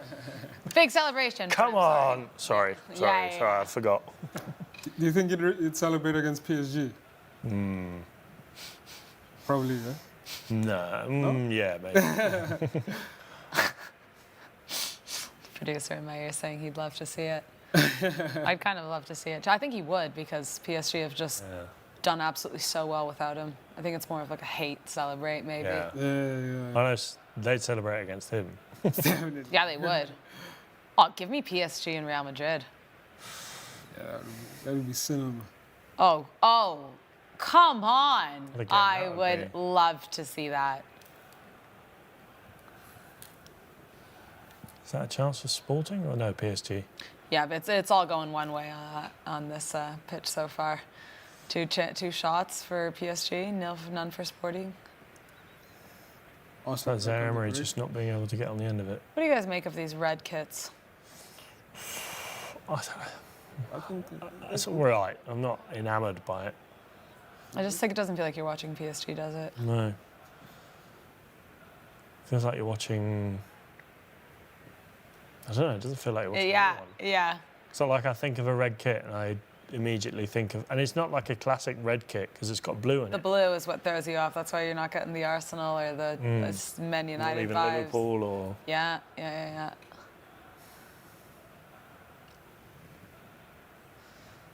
Flo Balogun asking for some attention here from the ref. Go, Barcola.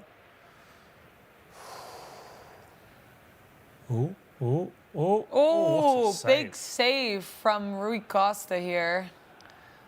Getting put to the test. That's a foul.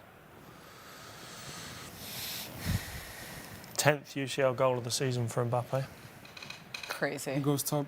He stretches his lead at the top, right? He is... I think you are correct. Let's have a look. Because Haaland doesn't score. Oh. No, I wasn't throwing shade at us. So Mbappe's with 10. Osimhen for Galatasaray is 6, along with Holland. And then it's Kane and Martinelli. And Anthony Gordon with 5. Hey, Martinelli, wow. How many of those goals came from that match against Kairat? For Mbappe. Yeah? More importantly, against Olympiacos, didn't he score 4? Or was it 3? Yeah. Hat-trick against He them got at least. hat-trick, And 2 against... I've forgotten who you said now. Kairat. I think he got 2 against Kairat. Maybe a hat-trick against Kairat as well. So he's stat padding, basically. Hey, what a chance from Sporting, bro. Jenny Katama. Yeah, not bad. Ooh, Monaco.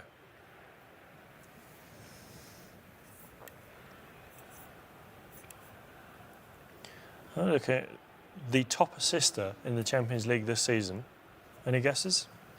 Top assister. He'd have to. Is likely a Real Madrid player, right? Nope.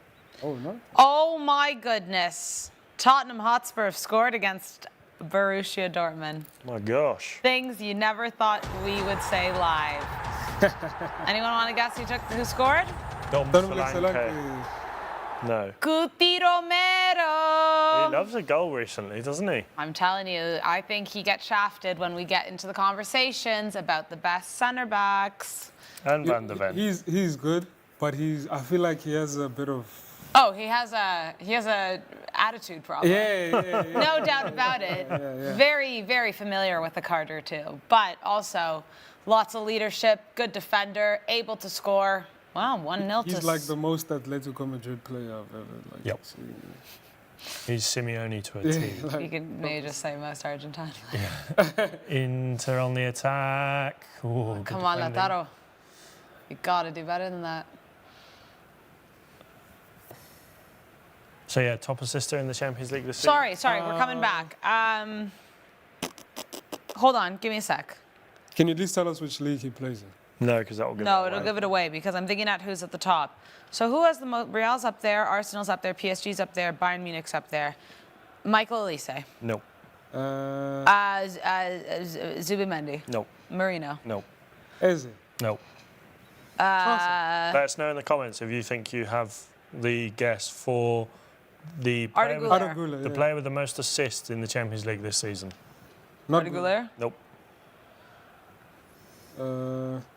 Joshua Kimmich. Nope.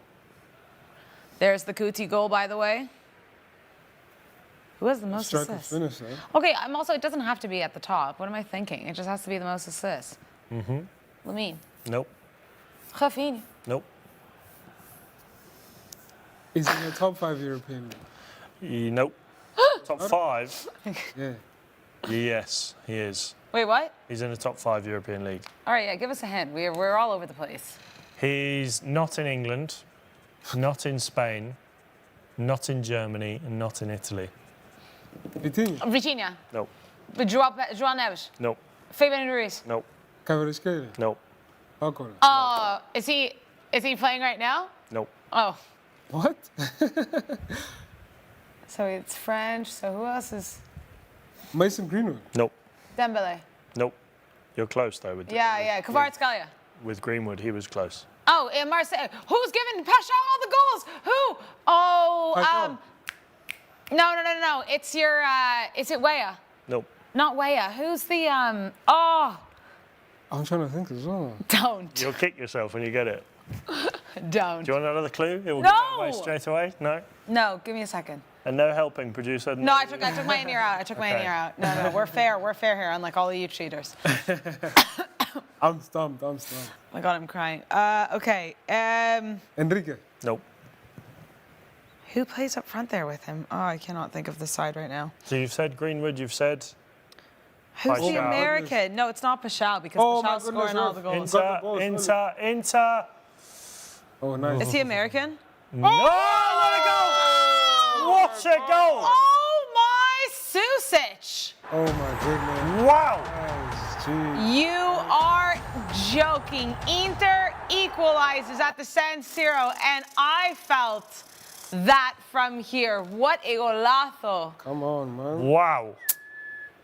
Come on, guys. Good Lord. Wow. Susic. What a goal. Crazy. Kamogelo, how are we feeling? Vibe check. Like, how are you going to let them play through you guys so easily, man? They thought it was a foul and they stayed on the ground. Play to the whistle. Come on, guys. Hey, fair play. Sushi's just having a good season. Wow. Go. Golazo. Is he American? Nope. Not Paschal. No, because he's... Not Greenwood.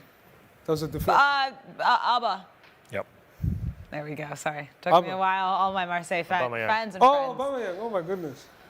Yeah, we're big Marseille fans over here. We'll be cheering for them tomorrow against Liverpool. And now it looks like they're getting Ethan Waneri as well. Yep, I did read that this morning. Love that. Until the end of the season. Love that. I love that as well. I don't love the scoreline. I'll give it to... Oh, Kamogelo. I'll give it to some people in the comments, actually. I'm seeing a lot of people saying Aubameyang. So well done if you got Aubameyang. Whoa! Sheesh. Is that Trossard shot on target or Nah, not? is a shot on. There's a shot. God, don't do that to me, Kamogelo. Stressing me out, man. All right, let's go through it. Real Madrid winning 1-0 to Monaco. Inter and Arsenal tied at the San Siro 1-1. Villarreal and Ajax 0-0. Tottenham Hotspur up 1-0 to Dortmund. Sporting and Paris 0-0. Olympiacos up 1-0 to Leverkusen and 0-0 Copenhagen and Napoli. So 7 matches and we have 6 goals. Not too shabby so far. 20 minutes in, more or less. And Fati almost finding the back of the net. Oh! Here's me saying I think this is going to be a tight, cagey game. This has been the best game all night. Inter-Arsenal. Inter-Arsenal. Yeah. Similar sides. Similar size. They thought, sod the defence, let's go out. Yeah, let's go. I love that. Well, Inter need to learn from their mistakes too, so come on now. I want to see Lautaro Martinez goal. Have it, lad. Come on. Go! Offside. Oh, no, sorry, I'm watching the... You got caught. I saw it. I saw the attack developing, and I thought, I wonder if anyone will get caught. Kamogelo, 20 minutes in. Welcome to the Sporty Show watch along. I already saw that happen. That's a foul.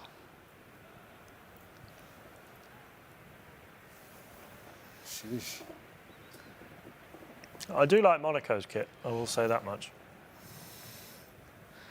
Monaco, the blue. And as well for Real Madrid, on another subject, their next game against Benfica. What? The special one. I said that earlier. You did? Yeah. Okay. Well, just... Because he was talking about Mourinho and I said, or no, Clinton was talking about Mourinho and I said their last game is against Benfica and Mourinho. I can't wait for that. Okay. That's going to be a good game. Actually, I wanted to ask about Mourinho. Like, with him going to, like, Galatasaray, Fenerbahce, and now Benfica again, like, Does this tarnish his legacy a bit? Like, I don't think it does, but I think he's definitely reaching the twilight stage of his career. his career, eh? I'd obviously love to see him back in the. I think he's one of those managers that he's a manager that just always brings entertainment wherever he is. Fair enough. And But like in terms of his coaching ability, like, are we seeing it's not deterioration, but it's being dated type of thing? maybe. I'm just seeing that shot from Ansu Fati. Sorry, Monaco, you like these kids? Yeah. They kind of look like an MLS kid or something. What's on the front of it? It's a good question. Let's have a look. Is that a sponsor? It is, yes. I'm not recognizing it. It is Renault. That's Renault. I'm familiar with Renault. I'm clearly not familiar with eyesight, though. It's a sort of different.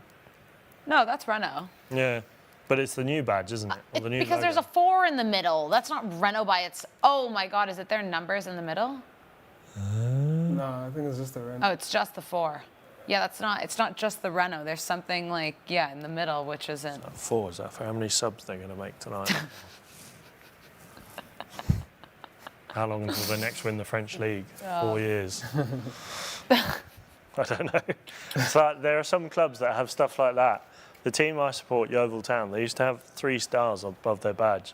Each star represented 5 years that they'd been in the top 4 leagues. Real Madrid. Oof. I just seen You that got black chant. Blast.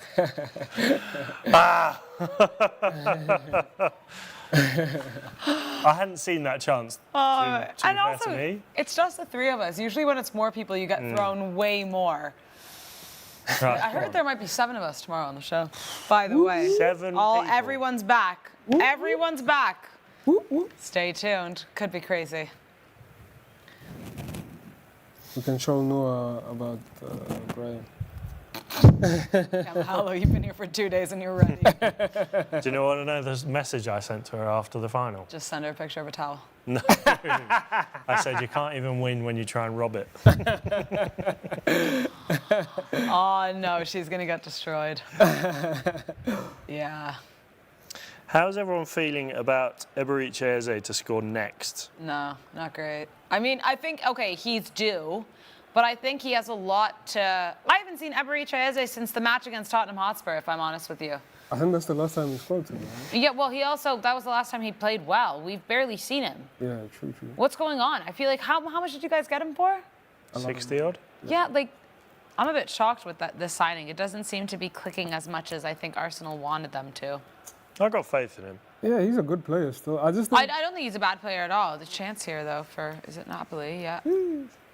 No, I think Arsenal are just at that level where, like, it's City, where like, we have so many good players, like... even on the bench, sorry. Too many good ones to choose from. Hey, that's just what it is, you know. And if you're not playing well, and just the nature of our situation where we need to win a trophy, like if you're not performing, like you're just going to be on the bench, you know. So not necessarily that he's a bad player, but no, I don't think he's a bad player. Just it seemed Odegaard didn't start off well, so he came back in, but then he fought back for his position and. Exactly. Odegaard's been disappointing recently. Yeah, ish. And I love him so much. Although he did score. Ooh, sorry, heads up. Dortmund have a red card here. What? Svensson picked up a red card. Oh my goodness. So now they are down a man, down a goal. Oof. Svensson's just saved Thomas Frank's job. Oh. Wow. They went to VAR for it, too. Here. Oh, no, that's Villarreal and Ajax. Yeah, they almost had a chance against. I know, I was going to say, let's see if we can get the highlight, though. Or possible penalty in Lisbon. No, they didn't give it. That would be harsh.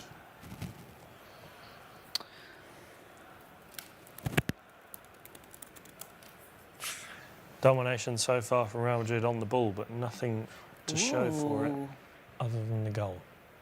Tomorrow, Galatasaray and Atletico Madrid. Mm-hmm. That sounds like, here's the red card situation. Yeah, that's a Yeah, red he's card. gone. It's shameless. There should be 2 red cards he's if gone. possible. He's gone. It's that and the one Inter. Aye, Marcus Thuram. No. That was like a KlintonCod shot. What was the one? It was Diego. Was it Diego Dalot Or playing. at the weekend again? Oh, yeah. Oh, Real Madrid. Real Madrid have scored. Sorry, we were watching the red card. I think that looks like Vinny Jr. Vinny, yes, Vinny. Oh, no. No, it's Mbappe again, isn't it? Up again. Nah, it's Vinny. Vinny? Seems like Vinny. He still looks quite sad. Mm. Or Mbappe. There's one way to find Yeah, out here. Mbappe. And it is, all the way to the top. It's Kylian Mbappe, 2 goals on the night against his former club, Monaco. Let's take a look at this goal one more time. So it is Vinny with the assist. Yeah, I mean, they're both in front of the defense. Monaco's defense is... So Mbappe hat-trick. That's what I was saying. Is it going to be a big night against his former club? Let's have a look.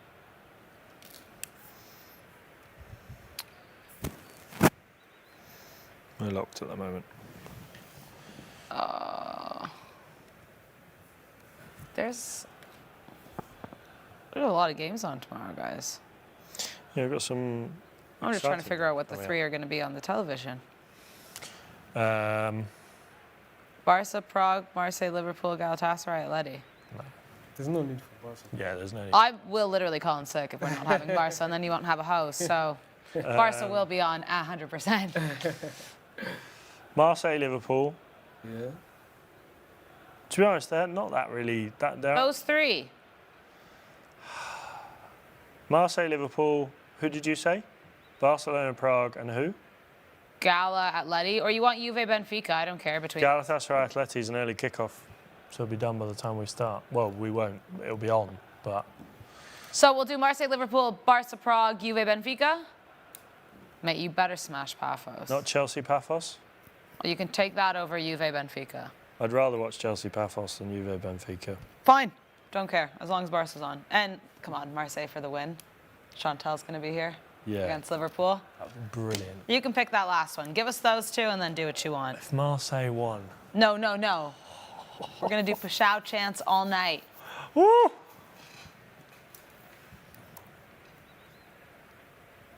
Wow, Monaco are not putting up a fight at all. Yeah, this looks like this has gotten away from them, unfortunately.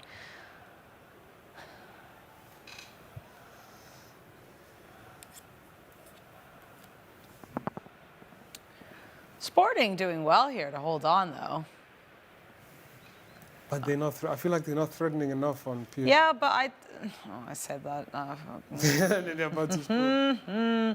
Oh my God, PSG have scored. I knew it. Why must I speak?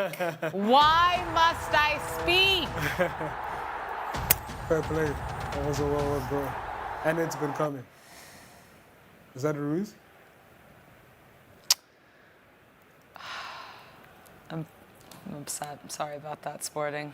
Oh. Commentators curse and all that nonsense. Why is that? PSG go up, and I think it's Fabian Ruiz who scores here.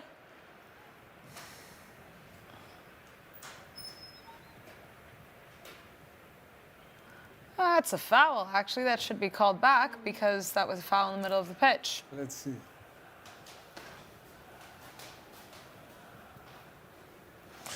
Something we didn't announce yesterday, actually. William Troost-Ekong has moved to Al Ahly in Qatar. Friend of the show. Run to the show. Congrats to him. Sorry, I'm just trying to figure out if this foul is going to get called here because there was a Sporting. Let's go, Jesus! Gabby Jesus! Wow. There we go. Jesus! 2 in 2. Let's go! Wow. Damn, Gyökeres, bro, what's going on, man? Gyökeres is sitting here watching this and going, oh my Sorry, God. who? We brought this guy for 60M and We are going to go to VAR here, though, in Lisboa because there was a foul against the Sporting player that led to that build-up in that PSG goal. It wasn't Fabian Ruiz. It Trossard was assist. Zaire Emery. Wasn't Saka? Not Saka, sorry. Blast. Wow, great goal from Gabby Jesus. I need Starboy to get an assist or a goal. So many goals in this game, huh? I think if So much for Arsenal win solid the league, question for you guys. If Arsenal win the league, is Victor Gyökeres like the luckiest player of the season? Mm-hmm. Because In a way, it hasn't- would have worked, right? I mean, Yeah. it hasn't done a thing. Like, it hasn't worked out whatsoever. I think he's our best. I think he's our highest goal scorer, though. Yeah, but no, I think Gabriel has more goals than him, no? I doubt it. No goal! 0-0 in Lisboa. I feel like good about that because I was speaking and I do somehow feel like they heard me. All right, yeah, that's a blatant foul there. And that was Mayulu for the build-up, so it will go to 0-0, 35 minutes in here. 35? So Arsenal's top scorer. Martinelli. No, Gabriel Magalhaes. No, genuinely, doesn't he have more goals than Gyökeres? Why is it showing me expected goals? I want to see goals. In the Champions League, Martinelli with 5. In the Premier League, Trossard with 5. Gyökeres has 5. In the Cup, Zubamendi with 1. How many goals does Gabriel have? Gabriel in the league Gabriel has 4 has goals. Okay, wow. 3 goals in the league. And in the Champions League, he's got 1. And how many do they have in total? Sorry, I don't care about leagues and. So Martinelli has 9. Gyökeres has... No. Okay. All right. You know. So Martinelli's our top goal scorer. Martinelli has 9 goals this season from 26 games. Okay. And Gyökeres has 8. No. 8 from 26 games. Yeah. Yeah. And Gabriel has... 4. Gabriel Jesus has 2 from 11 games. And Gabriel... That's a nice ratio. No, Gabby Magalhaes has 4 goals this season. Yeah. Across. Jesus, I was just looking Jesus at all. has 2. All right, Jesus. Yeah, no, I was Both just tonight. looking to see how many goals separate the center back and the striker. Double. Yeah, but that's still crazy. Pau Barci isn't, challenging Ferran Torres for goals. No.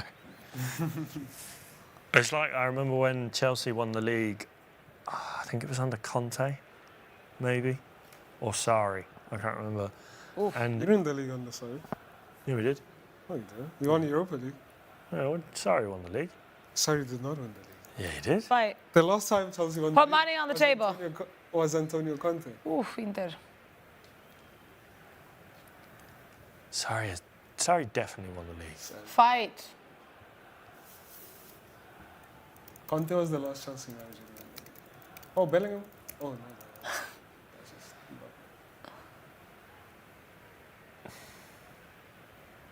Yo, we have to defend this corner with our lives. Transfer market's down.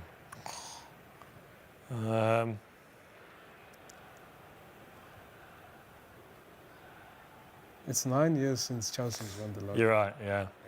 It was the Europa League. Yes. Kamogelo coming in with the stats. It would have been Conte then, I think. Yes. Mm, Oh, Marcos Alonso. He was going crazy. well, no, it was... So Chelsea last won the league in 2017 under Conte. It was the 15 one. That was under... Mourinho. No. That was Mourinho. No, it wasn't. That was Mourinho. Are you sure? 100%. I remember because the show logo. Yeah, maybe it was. God. No, it wasn't. It was... Hang on. No, it was Mourinho.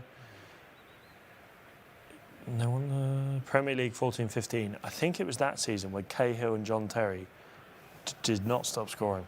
Really? I think they had more goals than United strikers put together. Oh, really? Yeah. I don't remember that. Sorry. But Terry was prolific during his playing days. Yeah. God, Conte. Another goal, gents. Come on, Saka. Oh! Oh! Oh, Saka going just wide there. Boy, Sacks. Yo, Teze also coming super close from one. Come on. Yep. Come on, Bukayo. Oh, that happened a while ago. I have a South African friend who also happens to be an Arsenal fan, Kamogelo, and he has named his cat Bukayo. I like that. Nice, nice. I'm going to name my next pet Bukayo. Aren't you a Chelsea fan? I love Bukayo Saka. I'm an England fan, so he's, yeah. Well, I don't know if I'd ever name, like, my that? cat Sergio Ramos, even though I absolutely loved what he did for Spain. But No, that like seems like... I feel like you're a massive Barca fan. Yeah, would die for the club. I feel like... That's true. You have like a couple. I You have a couple. I look out for Chelsea, but, you know... I look out for... Keep them... I see them in the horizon. I'm not going to... I'm going to lose sleep if they lose. You know. Oh, You're more of a you'd be Yeovil, sleepless, wouldn't you? 2-0 2-0 Tottenham Hotspur. Wow, wow, wow, wow, wow. Well, it is Dominic Solanke getting the second goal for Spurs, up 2-0 at home against Dortmund. Where's the goal? Copenhagen will receive the red Yeah, card. there. Thank you Thomas very much. Delaney. Red card. Tom Solanke. Who are Spurs haters? If there are no more Spurs haters in the world, it means I'm dead. I think it's a bit of a shame. Here's the Copenhagen red card. It's the same thing we saw from Dortmund. Why It's like almost what the is it exact with people going studs up? studs. It's like the most elementary red card too. Like, don't do it. All right. Well, Napoli under a lot of pressure now to try and get a win here because their Champions League performance this season has not been good, as we all know. Getting unlucky to City with that KDB red at the beginning of the season and then just not collecting the results that they probably should have had. Oh, look at Inter. What are you doing? Pass the ball. Come on. Oh, I played with someone like that today. We literally gave them that chance. Guys were dilly-dallying at the top of the box, and then we lose the possession. Oh, cut back and pass to the top of the box, yeah. Switch on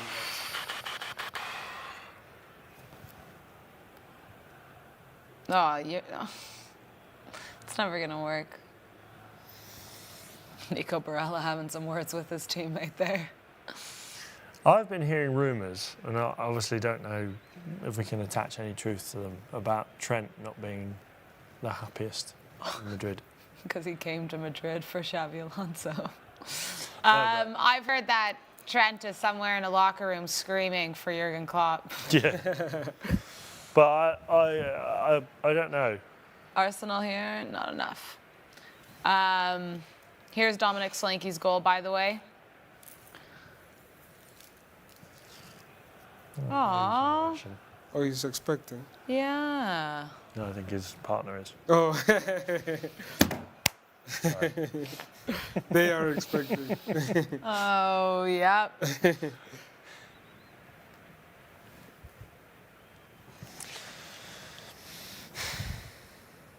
Jeez, you're going to have to do better than that if you're going to beat Courtois. Oof, Vitinha. Oh, that's not Vitinha, sorry. See, that's why I'm thinking I'm watching PSG. That's Monaco with those dark blues. That was...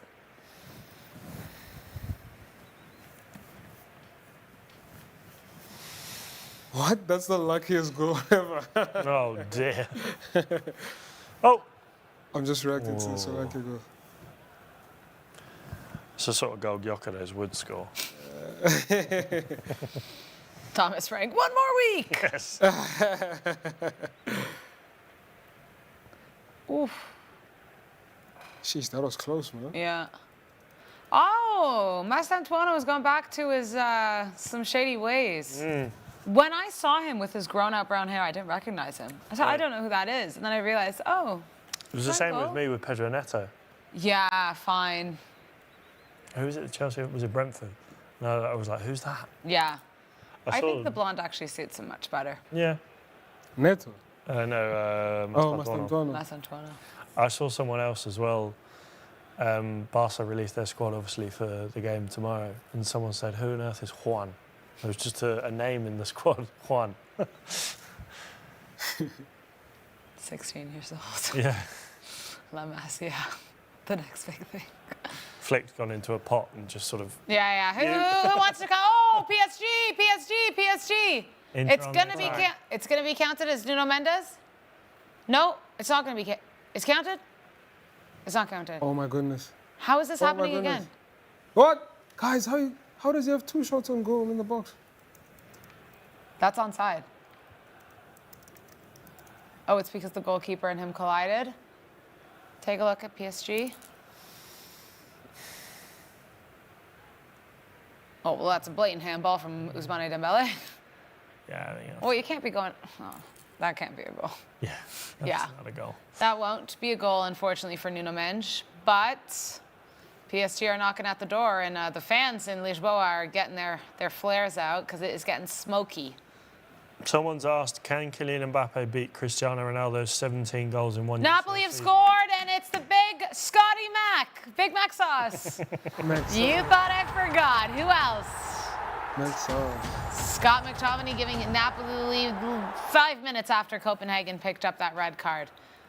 If there was one player I never used to rate, and that's made me swallow my words, it's this guy, right? Yeah. Well, he's gotten into our best 11 of this Scott season. McTominay. Oh, what player? He was not good at Manchester United. I thought he was all right. He was one of the saving few graces of players that Manchester. actually- Yeah, I agree. The last season he was there, I thought he was one of the only shining stars. Yeah, his last season at United was pretty good, to be fair. I think he scored like 10 goals or something, which was pretty good. But He now also looked like he wanted to win. He fought for it. He had something about him. Some of the players that season just seems so deflated. But it seems at Napoli now he's like... Well, it's a constant topic of discussion here on the Sporty Show. Kamogelo, wow, Inter, ooh la la, with all the players that leave United and then have their resurgence. Yeah, facts. Yeah, can Mbappe beat Ronaldo's 17 goals in his Champions League season? Absolutely. I mean, he's got 11, and we're not even out of the group stage yet. Yeah, he can. Ridiculous. If Real Madrid make it out of... He's literally the only player scoring. There are fewer games, though. Ronaldo did it in fewer games, obviously. Yeah. Because you've got, what was it, 4 group games back in the day? No, 1, 2, 3, 4, 5, 6. 6. So You got to play every team twice. 2 fewer games then. Yeah, it's because, it's 2 Obviously, fewer if you games. play the playoff. Well, let's see. What if he gets like 22? His ratio is going to be better. I mean, if he's got 11 on match day 7, and we're not even finished. Yeah, I mean, he's also the only player scoring for this team, Yeah. and he's also he takes all the penalties. So I think he can do Inter. it. Ooh, why are you trying to bring it out like that? Dean Howson having a word with the referee. Well, the referee's not having any of that. No.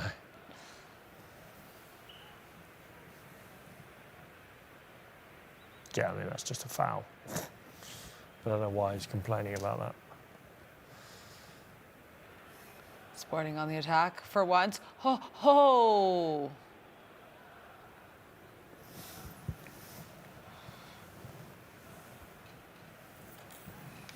Well, we are on our way to halftime here. Additional time to be added. Wow, okay, so how many goals have we had? 1, 2, 3, 4, 5, 6, 7, 8, 9 across 7 matches, plus 9 from the first 2 matches. So we're 18. Not bad. Yeah. You guys think we're hitting 30? Today? Yeah. I don't know. I don't think so. That's a lot of goals. They 12 more tend goals? to come in the second half. And how many are we up to now, did you say? Sorry? 18. Yeah, we're hitting 30. Yeah, I think so too. Okay.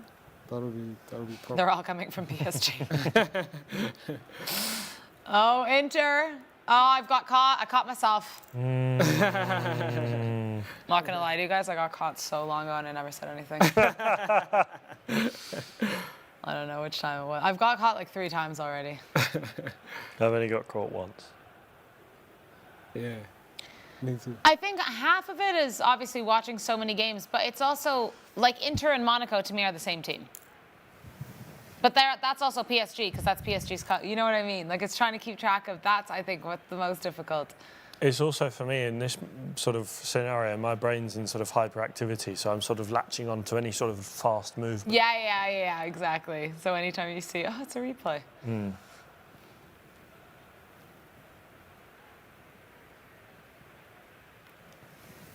Oh. Now we should just make it 3. Gula. Real Madrid on the attack. Oh, was that Jude?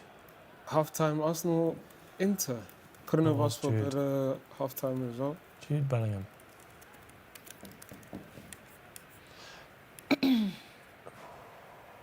Just a little bit too high. Shall we have a look? See? Well, it is 2-1 at the half at the San Siro for Arsenal. We've reached halftime there. Yes. I can't believe that's what a game that's been. 0-0 at La Ceramica for Villarreal and Ajax. About a minute left here at the Santiago Bernabéu and a minute left at the Estadio de Luz. Nope, not Deluge. Alvalade. Oh, I did it. I've now said the Benfica. Oh, no. They're coming for you. I've done Porto and Benfica. Alvalade. Oh, I'm so sorry, sporting fans. I'm so sorry. Estadio José Alvalade. Here's a I don't question. know why this is so close. You can absolutely not with that. Here's a question. If there's one stadium in world football that you haven't been to, La Bombonera. I think that you don't want to go to. That you, okay, I'll stick to Europe first. That you haven't been to that you would want to go to. Should we guess? Emirates, of course. Yep. I've never been to Emirates, so. Yep, that's fair. I think Anfield. Anfield, okay. Oof. Oh, I don't know. The San Siro calls me as well. Oh, is this Olympiacos? Ooh, what a goal.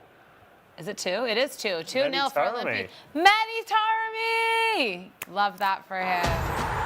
Persian Prince. I think I would say...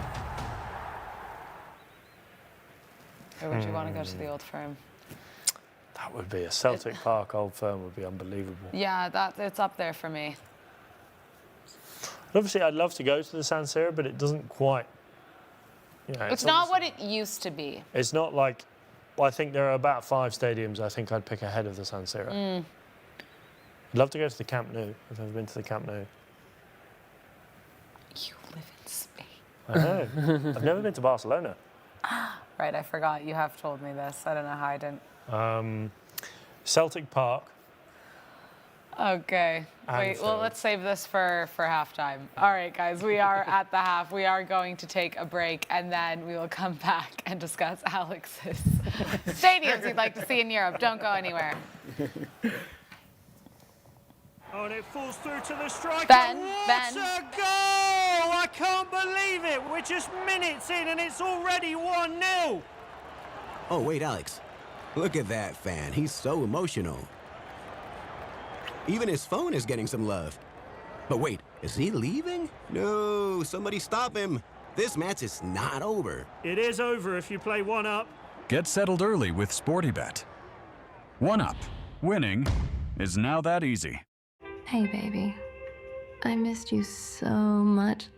What are you doing right now? Emeka, I'm in the car now with my family. We are going for lunch. I'll see you in the office on Monday. Yes. Sometimes you don't have a way out. This Emeka is a very funny guy. With SportyBet, you do. Because with our maximum cash out availability, there's always a way out.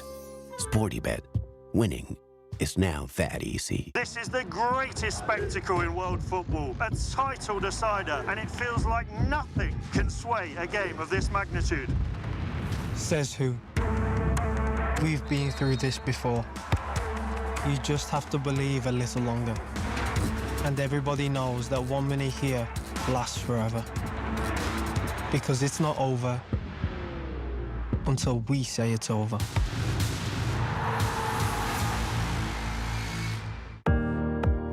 No go change your number to back Sporty. Make you try to show love for everybody.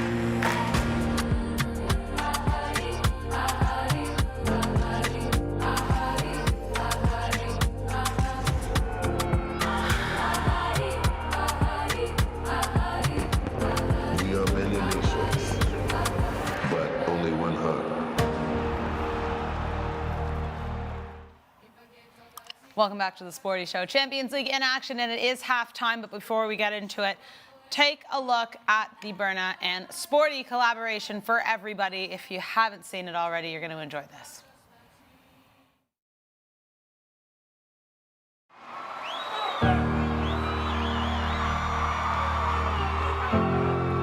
The African giants are awake.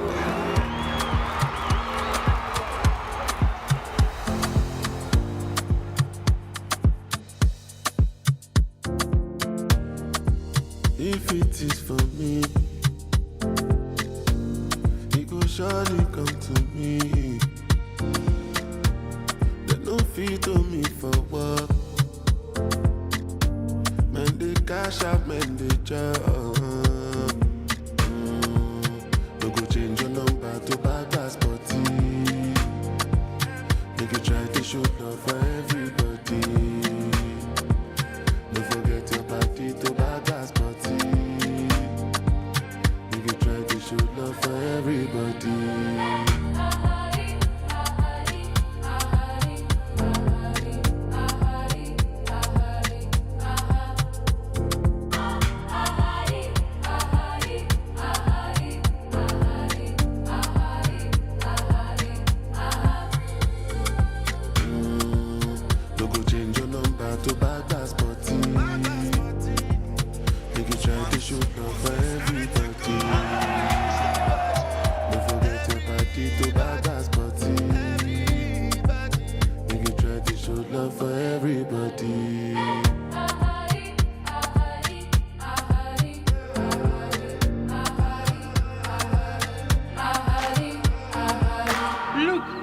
Where the sun is rising and not where the sun is setting.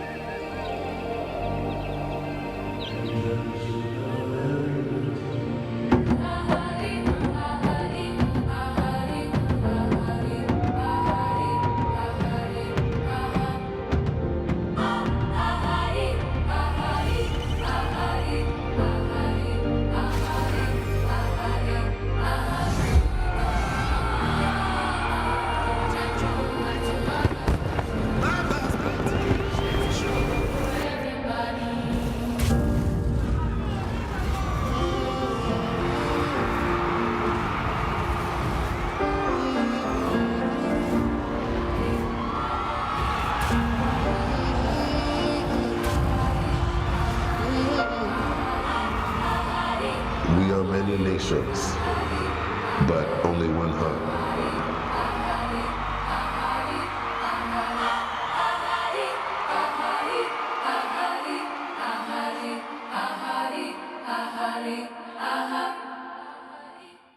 Welcome back to the Sporty Show. We do hope you enjoyed that. Make sure to check it out on YouTube on our channel, guys.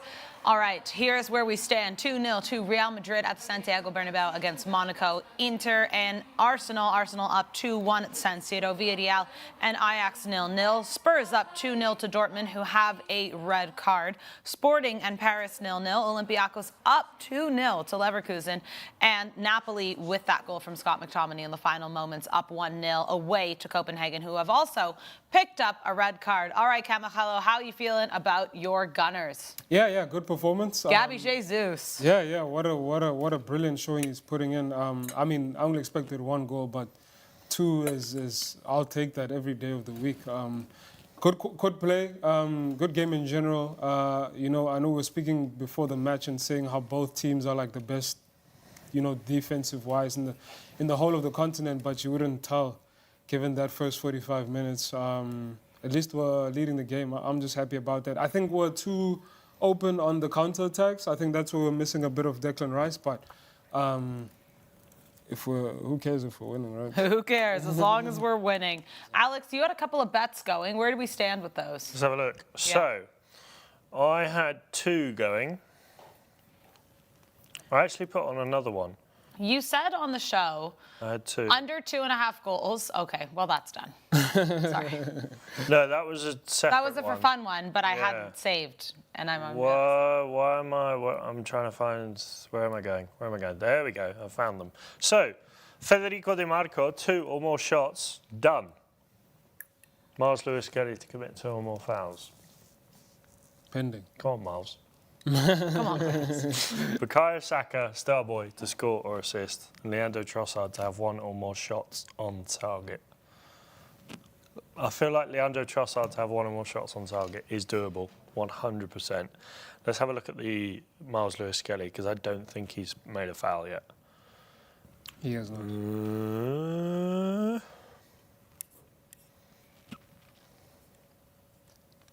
I can't tell. I think a lot of Inter's attacks have been coming on the right-hand side, our right-hand side. No, it won't tell me the stats. I'm going to have a look on another good football app. Many football apps are available. Lineups. Miles Lewis-Skelly has made no fouls. Okay, come on, Miles. Getting good. And so, yeah, Miles Lewis-Skelly I need 2 fouls from Miles Lewis-Skelly, a goal or an assist from Bukayo Saka, and a shot on target from Trossard. Okay. Here's how the table stands if things stay like this. The results, obviously, this evening, as we know that there are 9 matches tomorrow as well. But Arsenal, excuse me, will stay top of the table, naturally. Bayern Munich in second, regardless of what happens to them. Real Madrid in third. PSG will drop to fourth with this draw to Sporting, but 45 minutes left to play. Excuse me. Spurs in fifth, ladies and gentlemen. I don't know if anyone saw that. City dropping, obviously, with their loss to Bodo Glimt to 6th. Atalanta in 7th, but they still have to play. If they can get a win tomorrow against Athletic Club de Bilbao, then they could move into 4th place. Did anyone have Atalanta in 4th by the second last match day in the league phase? I don't think so. No. Inter with this loss will move into 8th. Now, when we do look at 9 to 16, that first chunk of knockout positions, Atleti still haven't played, Liverpool haven't played, Newcastle, Chelsea, and Barcelona haven't played. So lots could change, but that top 8, I don't think any of us would have predicted Spurs or Atalanta, Kamogelo. Yeah, definitely not. Atalanta had a dreadful start to the season, but they've picked up, and fair play to them. They've kind of seemed to be found their footing in the post-Gasperini era. Spurs, yeah, crazy. I think that is what's keeping Thomas Frank in a job, the fact that they are 5th. Yeah, well, 100%. I mean, they're doing great in the Champions League. They have 1 loss, and yeah, it's incredible. They haven't had a very difficult path, of course. Still got to win the games. But you still have to, exactly. And to be fair, beating Dortmund, I know they're down to 10 men, but they went 1-0 up. What's crazy, though, is it's because if you look at their last 5 matches, they have 2 draws, 1 loss in the Champions League, and only 2 wins. But because other teams are picking up more losses, that 1 point is keeping them afloat. I'm shocked when I see that. All right, let's take a look at what we could have in the second halves here. Arsenal and Inter proving to be the match of the evening so far. Very back and forth. Inter have some work to do here. Real Madrid and Monaco kind of seems wrapped up already. I'm struggling to see Monaco. They just haven't been good. No, they've been very bad. And, of course, Spurs being up to Dortmund down a man, it will be tough for them to not only score 2 goals, but try and get 3 to win this one. Being down a man, I don't see it happening. And it feels like it's only a matter of time until PSG finally score. No, Kamogelo, 2 goals have gone in, but neither were legitimate. A handball from Dembele and then a foul leading up to the first goal from Zaire-Emery. Yeah, I mean, outside of the one Jenny Katomo chance, it's been all PSG. Obviously, Luis Enrique probably would have liked to have a goal by now. As we mentioned at the top of the show, that they don't have that many options off the bench. So, to bring somebody off and to make the difference is going to be a bit difficult. But yeah, seeming the quality that they have on the pitch currently should be enough to see it through. But yeah, they're going to have to, bring a bit more quality to the game if they are to beat Rui Costa. Absolutely. And Alex, that's Dani Ceballos working up for Los Blancos there, looking like he's going to be making a cameo very shortly. I assume he'll be coming on for Jude Bellingham with Jude Bellingham's yellow card. Mm-hmm. Also, I mean, we were talking about this. You look at the bench for Real Madrid tonight. No one's really filling me with any great confidence that they're going to come on and do anything in this game. Not that they need it, but Paul Fortuny, Dani Meso, and Dani Ceballos. And, of course, Gonzalo Garcia. But Mbappe saved them, so they don't need it. Always the man for Real Madrid. All right, guys, let's take a little break. And when we come back, the second half of these Champions League matches. And it falls through to the striker. What a goal! I can't believe it. We're just minutes in and it's already 1-0. Oh, wait, Alex. Look at that fan. He's so emotional. Even his phone is getting some love. But wait, is he leaving? No, somebody stop him. This match is not over. It is over if you play 1-up. Get settled early with SportyBet. 1-up. Winning is now that easy. Hey, baby. I missed you so much. What are you doing right now? Emeka, I'm in the car now with my family. We are going for lunch. I'll see you in the office on Monday. Yes. Sometimes you don't have a way out. This Emeka is a very funny guy. With SportyBet, you do.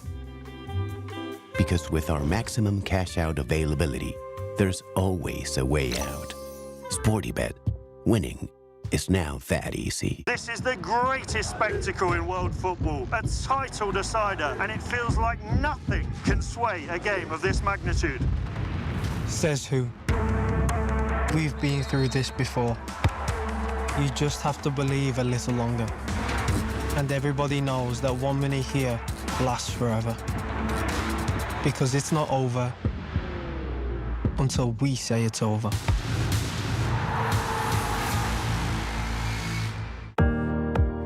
No go change your number to Sporty. Make you try to show love for everybody.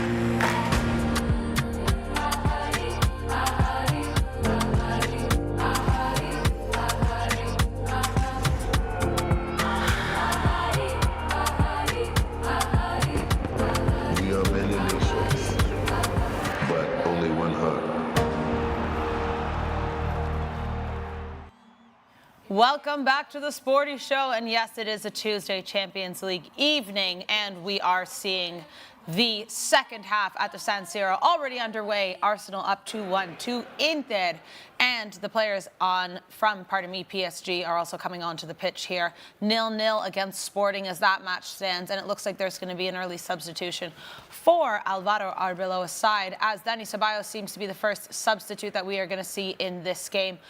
Is it for Jude Bellingham? We will see. Alex mentioned that he has picked up that yellow card, but it's time, guys, the second half. And Kamogelo, we're already underway here. San Siro.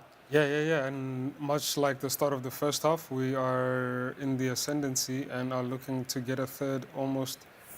It is Jude Bellingham, I think. Sorry. You're fine. Almost immediately after the start of the second half. That would be fantastic if we could. Camavinga's still on. Tromani's still on. I'm pretty sure I saw Gouda come on. We are underway as well. In London, Tottenham Hotspur up 2-0 against Dortmund. That match kicking off via Real Ajax 0-0. That match is underway. Olympiacos up 2-0 to Leverkusen. That match underway. So we are just waiting for Sporting and PSG, Real Madrid and Monaco and Copenhagen and Napoli. Wow. It's not Jude Bellingham. It is Raul Asensio. So Chouameni's going to go back and play as a centre back. Wow. Position he knows well. Raul Asensio. I mean, it makes sense. It does and it doesn't. Is there a substitution here for Sporting? No. Right. Come on, Saka. Oh my God. Oh my God, don't get so excited, Ash. Come on, Saka. Relax. Oh, is that Gabby Jesus coming off? No. Don't think so. No, he's not. He just looked very upset. Can you imagine? Sends him on for half and just hooks him right away. No, I just don't know whether he was injured or struggling or nursing an injury.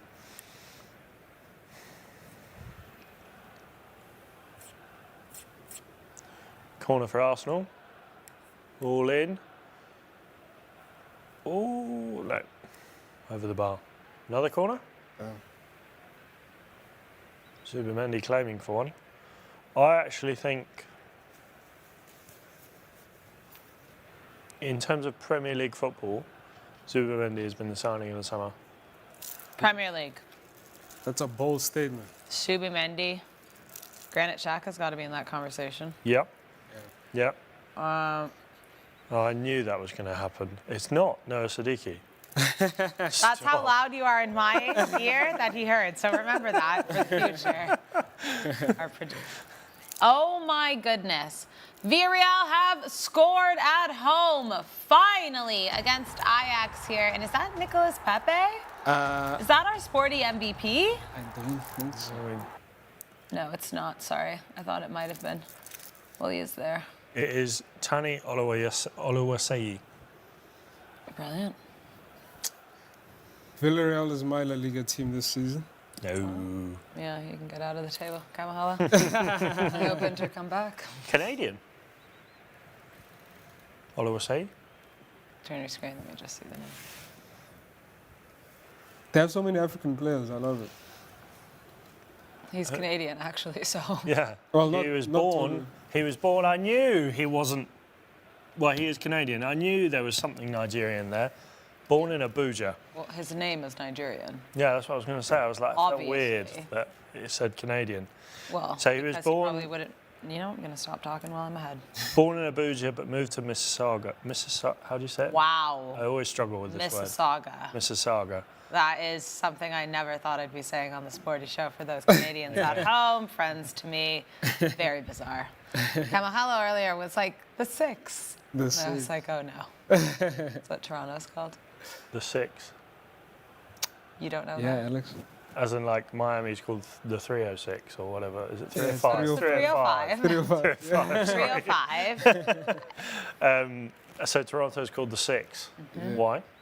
416 was our initial area code, but Drake coined the six, so it became the six.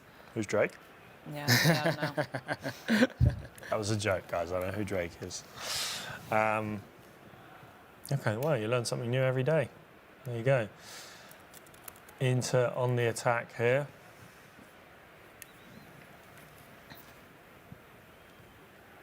I'll play it down here. That's a lovely goal. Why is the stadium empty? Oluwaseyi. Oh, because they're all coming back from. Fine, sorry. Tani Oluwaseyi. Half time. Yeah. Oh. I would assume, yeah. The Yellow Submarines have good. I don't know. That feels like a lot of people to come back from half time. Right, we've got a free kick for Real Madrid. Foul on Kylian Mbappe. That wasn't a foul, that was soft. So soft. That was a dive, if ever I Yeah, saw that one. should be a card on him. Bad news. The foul.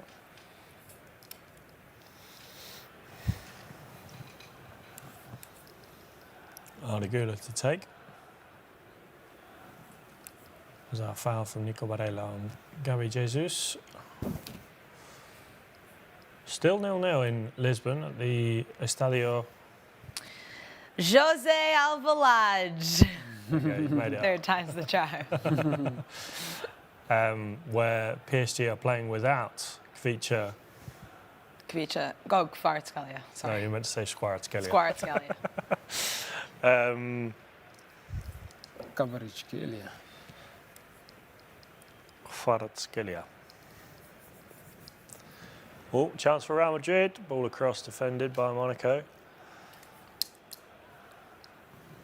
Is there... Actually, yeah, I forgot about my question before half-time. Stadiums in Europe. You said the Emirates. Emirates, of course.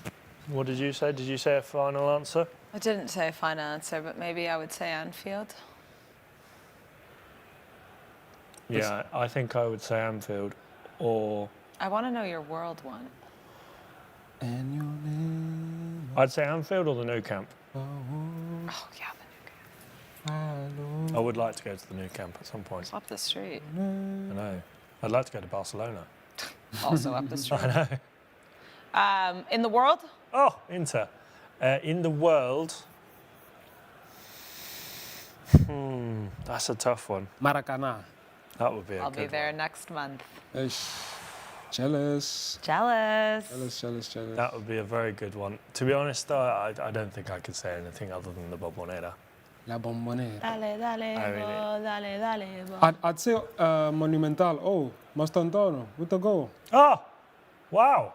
Nice. Who saw that Speaking about the Monumental and River, it is Franco Mastantuono who gets on the board. Wow, timing sometimes It's all the magic of television, isn't it, ladies and gentlemen? Franco Messa, oh my God, KlintonCod, shaking in his boots. Because Kylian Mbappe gets 2, and out of all people, who would have thought that the young Argentine, Franco Messantuono, is going to make it 3 for Real Madrid? Wow. Wow, wow, wow, wow. I did not expect this game to be this easy for Los Blancos. Yeah, but I'm also not seeing anything from Monaco, to be honest. Exactly. Vinny assist, nice.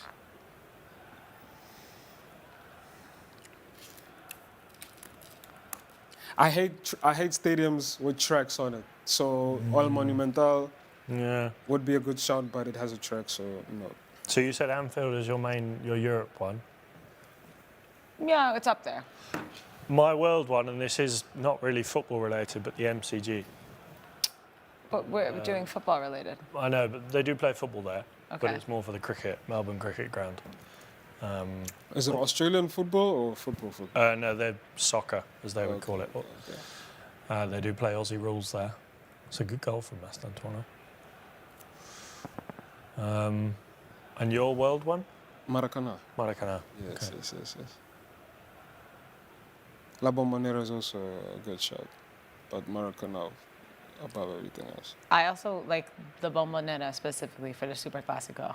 Oh yeah. Like I think that's the biggest game I would ever want to go to. Is are you going to a game Yep. in Brazil?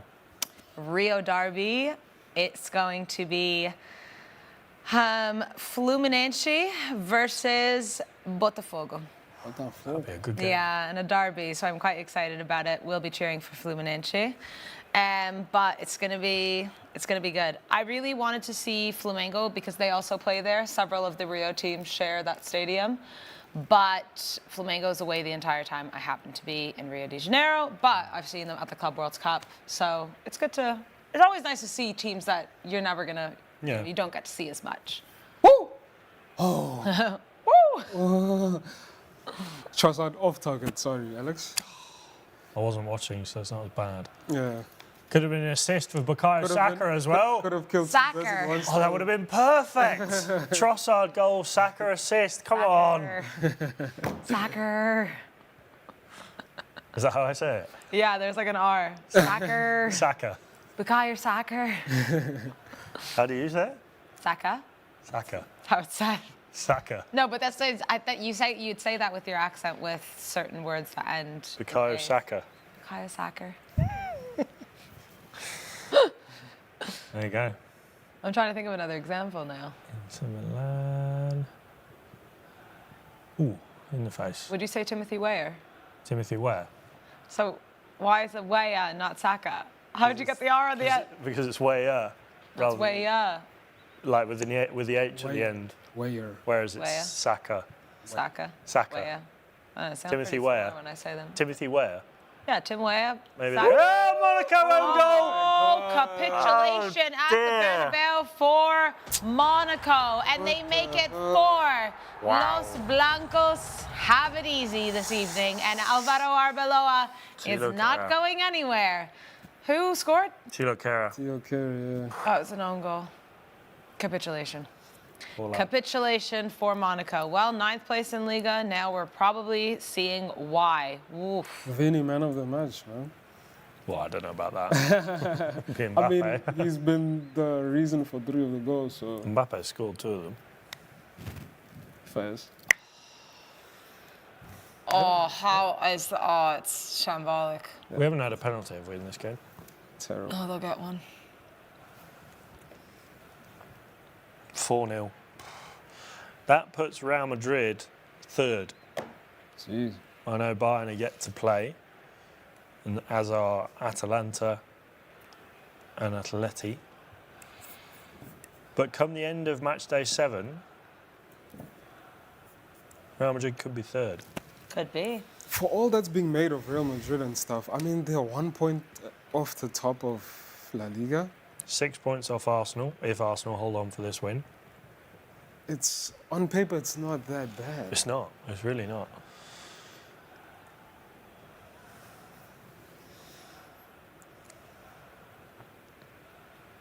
There we go. Oh. Can they pull one back? No, they cannot. No. Unless Real Madrid get, what's the word? Is number 5 on the cards? What's the word? Complacent. Dembele score? Is that a goal? No? Wait.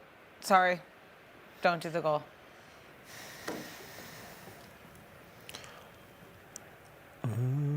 Statistics.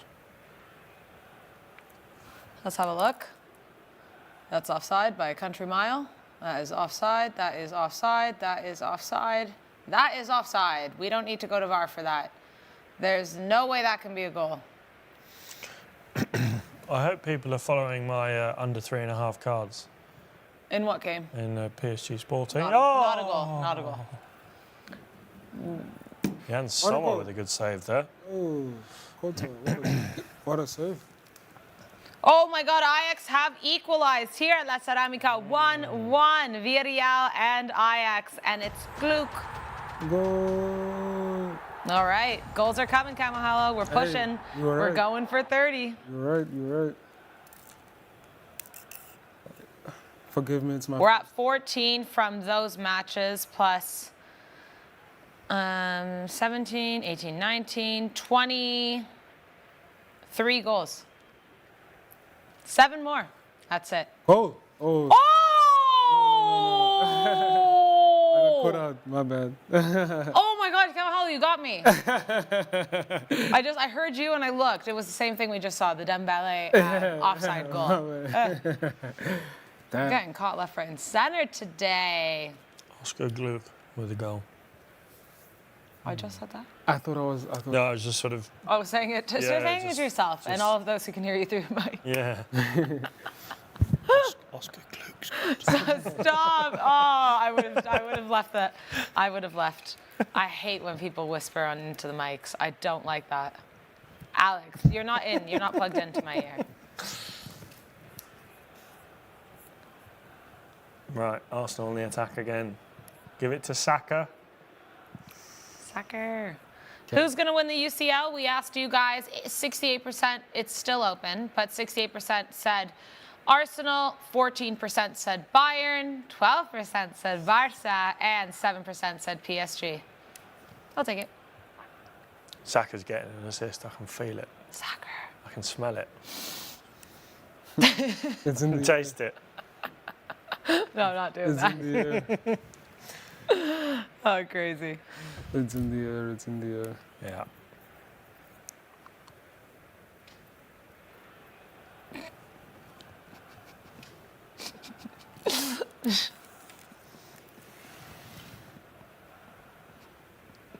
Well, I guess it is. We're just reading some of your comments here on YouTube, guys. Funny, funny people. Saka almost scored. Gyökeres is going to score the winning goal in the final, says Jota. Final of what? Arsenal's training ground game? I don't know. London Colney final. Declan Rice and Ben White getting ready to come on here. You would assume in that case for Get Julian Timber and Eze? Marino. Oh, but probably Eze too. Oh, Barella's coming off. Oh, and Martinez. Wow, lovely. Yeah, well, Lautaro wasn't creating anything, so I'm not too shocked by the substitution.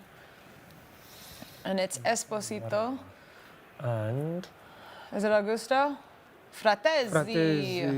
Fratesi. Is that the Ajax goal? Oh, wow. That's awful defending. Jeez, free kick golazo though, hey. Need some...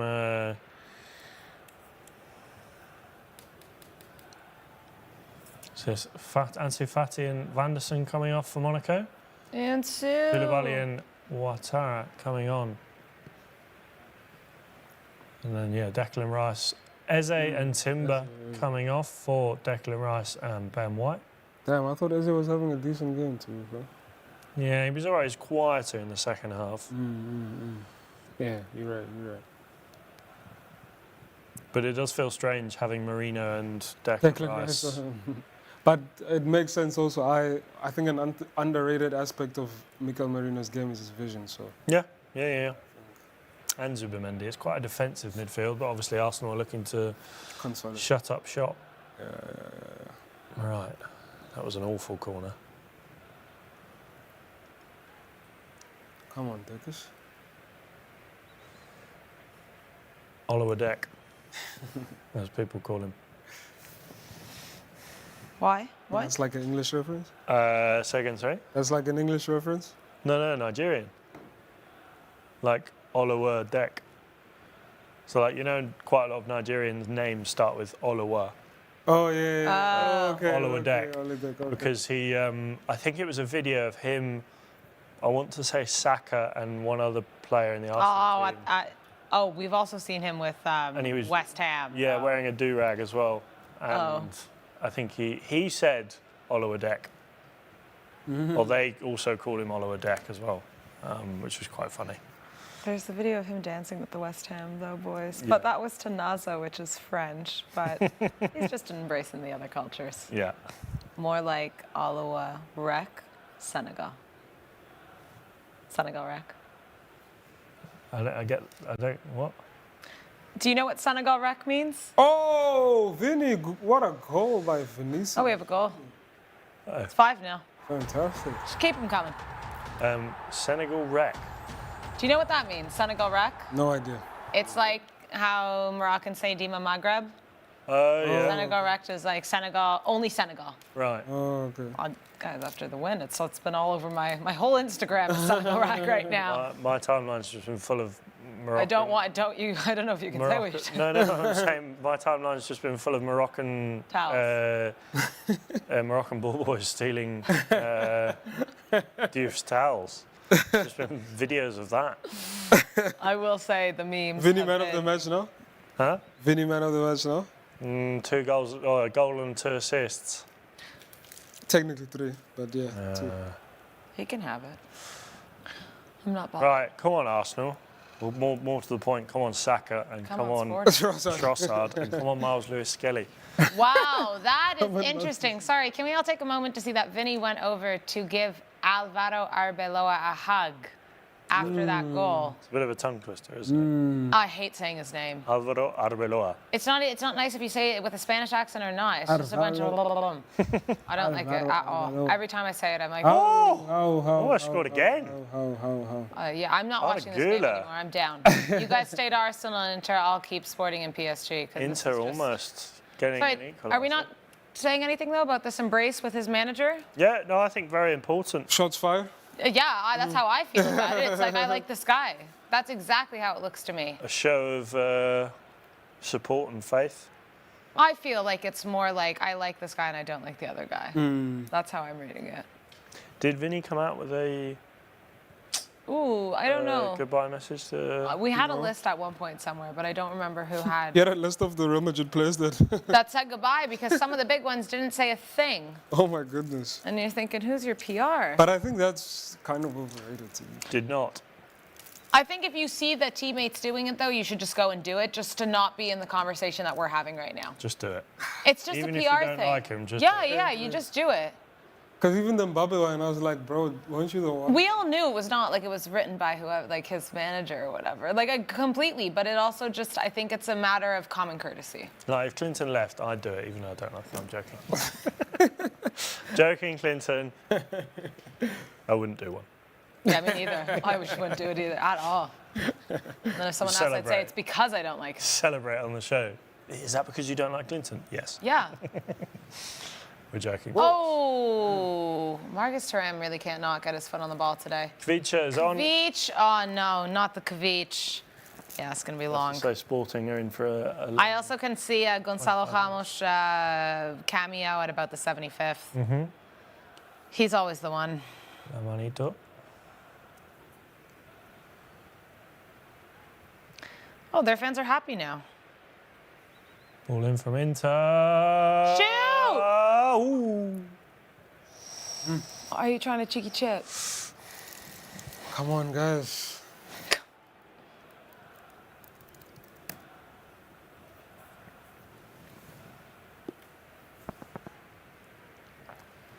Damn, that's supposed to was close. Oh, if he kept that on there. Oh, my goodness.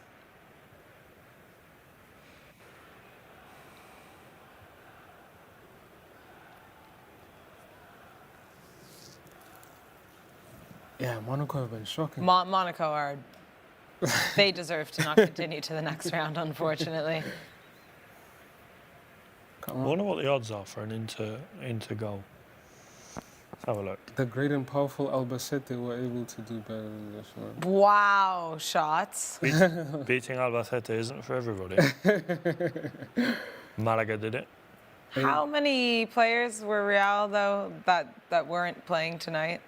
Oh, there was like 11, mate. They were like all of them. Yeah. I mean, like Vinny and Mbappe have been the two shining lights. I mean, let's not kid ourselves there. It was still pretty strong of a starting line. No, I'm not saying no. I'm not taking away from Albacete, but I'm saying this match I feel like has been won by two players still.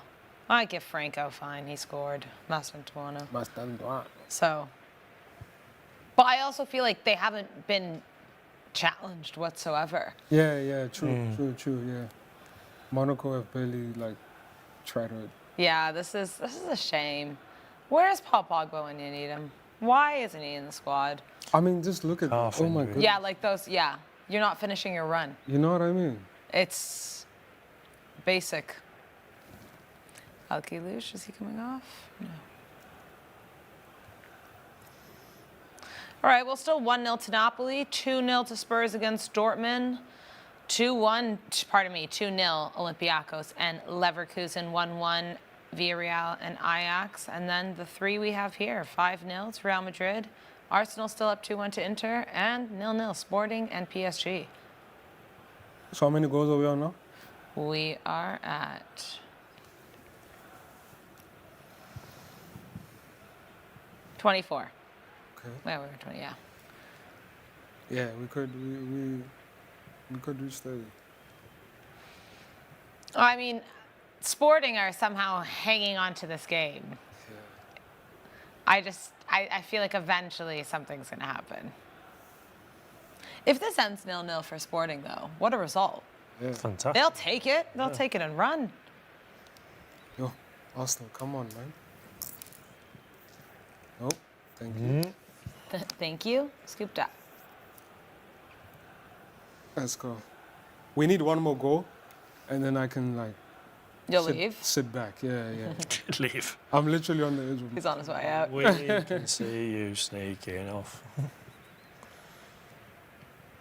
Oh God, Enter. Who needs a card? Miles Skelly? Yeah. Bastoni. Getting a little bit too aggressive there. Kiwi's not liking that. No.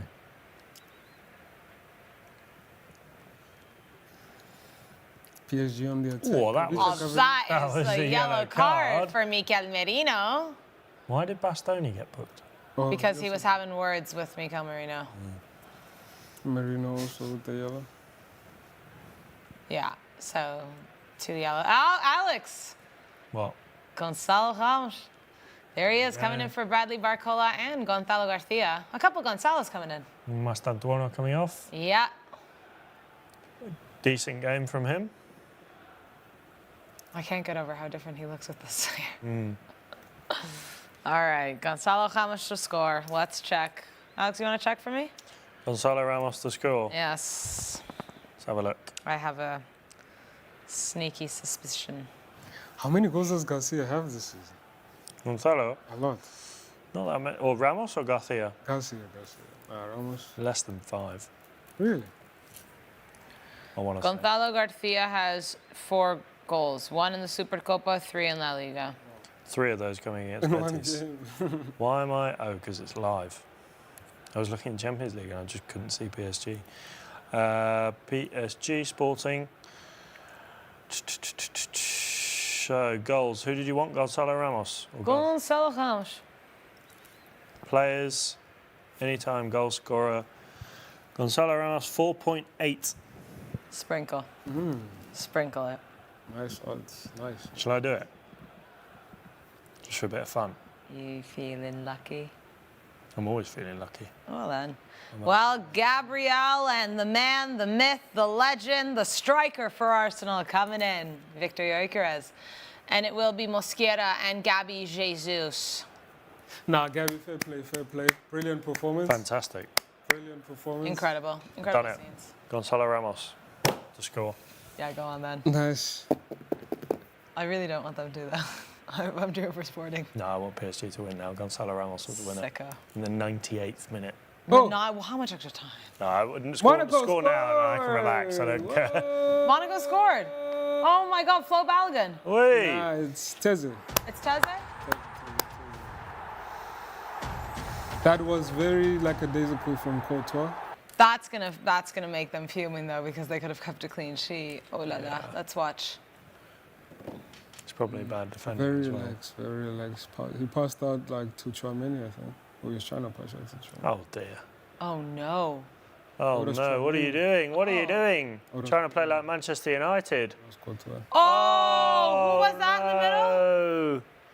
That was Calvaran.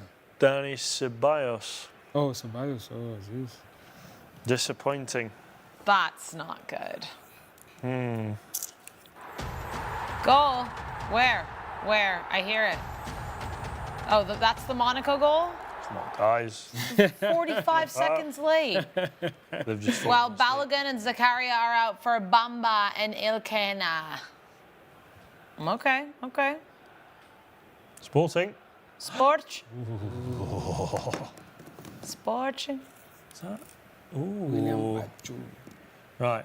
Inter on the attack here. Marcus Thuram. Go on, give it to Marcus Thuram. I put money on Marcus Thuram to have 2 shots on target. How many does he have? 1. Sporting! Sporting! Sporting! Sporting! Sporting!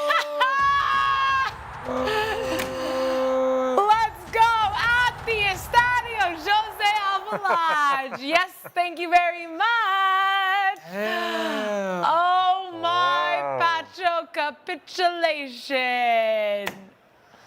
Every time. I am way too happy. Hey, he's still gonna score. He better. And then it will be 1-1 and they will still take it. Okay. Wow, Suarez scoring for Suarez. I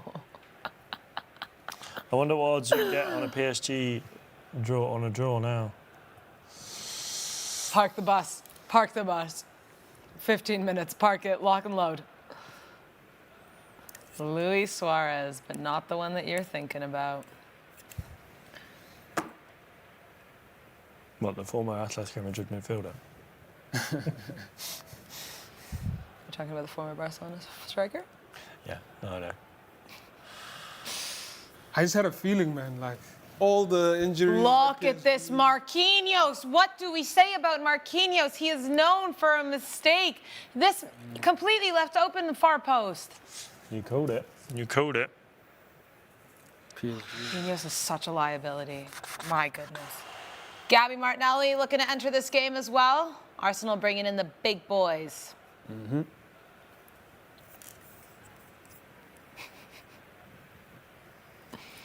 No, Copenhagen have drawn against Napoli. 1-1, a man down, and oh, it's an own goal. Oh no. Is it? 2 seconds, 2 seconds. Let me check here. Who's come in? Oh, yeah. Why does it have that? Declan Rice on the ball. Oh, it's a penalty. Sorry, I understand. Okay. Arsenal. Wait, he missed, and then he gets it from the rebound. Arsenal. Ooh. Oh. Lewis Kelly should have done better there, man. Lewis Kelly should have fouled him? Yeah, he should have fouled him. Oh, okay, here's the penalty situation. Okay. So that's the penalty, that's the foul, giving the penalty for Copenhagen. That's a bit soft. Yeah, it's a bit soft too, to be fair. Yeah, I don't know about that. Wow. PSG have had 3 goals disallowed tonight. Well, they were all for legitimate reasons. 2 were offside and 1 was a handball. Arda Güler and Camavinga coming off for Real Madrid. And then Dani Dani Carvajal Carvajal. and Fran Garcia coming on for Los Blancos. Arbeloa shutting up shop. Lock it up. 5-1. Get the 3 points. Look at Eric Dyer playing for Monaco. Yeah. See. Trossard coming off, Martinelli coming on. Eric Dyer's had the weirdest, like, Career path. like, club-wise. Just every, yeah. Right, Gabriel Martinelli, get shot on target, come on. Ideally, Bukayo Saka pings the ball across, Gabriel Martinelli, left foot or right foot, or just anything, head. I don't mind. Okay, we're still waiting for this penalty.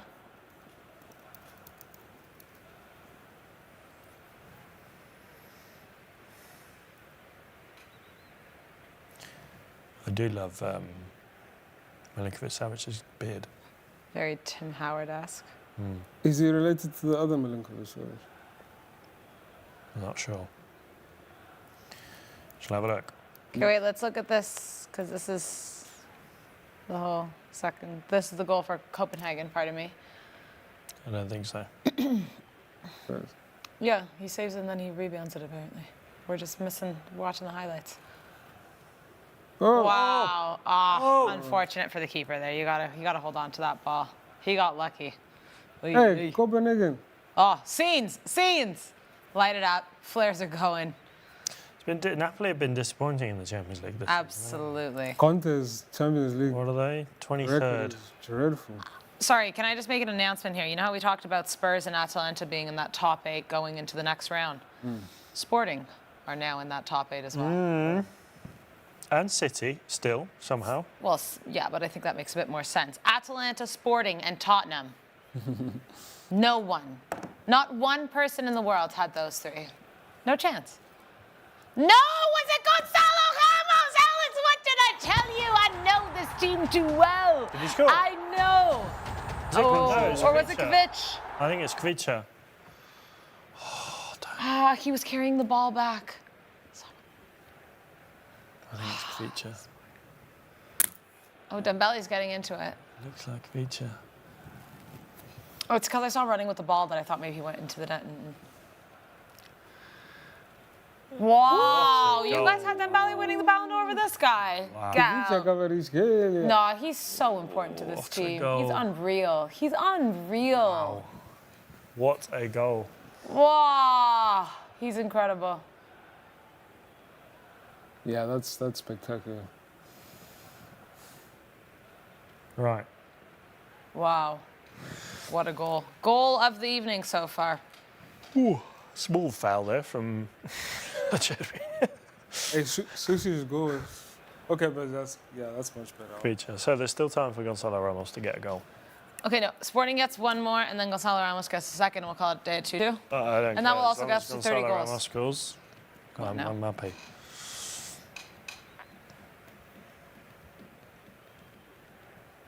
And Wow. Marcus Thuram to have another shot on target. All right, Marcus Thuram. Marcus Thuram to score. How about that? Let's make it I'll take interesting. that. I'll take that. Kamogelo sweat. Sorry, Kamogelo. Nope. Is it Fabian Ruiz coming off here for PSG. Is it time for you to get your Arsenal kit out? No, not yet. We need a third one. Or is it Barney? It's not quite squeaky bum time. Yeah, not just... You never heard of that phrase? I don't know if that's a phrase for television. No, it is. It is. It is. It's from the Fergie days. The term squeaky Jude bum Bellingham has time. just scored. Alex, Jude Bellingham has just scored. Go on, Jude. Squeaky bum time is a phrase popularised by managers like Sir Alex Ferguson describing final moments, nerve-wracking moments at the end of the game. I've heard it. I didn't know that that's what that meant. Yeah. I don't like that phrase at all. It gives me a bad feeling. So the Premier League did a video asking players at the beginning of the season, like from all around the world, what do you know about the phrase squeaky bum time? And Martin Odegaard's response was like, squeaky what? Yeah, that's me. 6-1, blimey. I'm glad for Jude. He needed that. Oh, Jesus. a They're good goal. absolutely shocking, Monaco. Yeah, I think that'll do good. Jude Bellingham's Bellingham. Jude Bellingham's confidence the world of good, and that will do Arbeloa the world of good. Come on, guys, defend. Tonight we'll do Real Madrid the world of good. Clear, Guys, we are at 29 goals. Clear. Oh, what a pass. 30. Oh, what a pass. Surely not. What a Surely pass. not.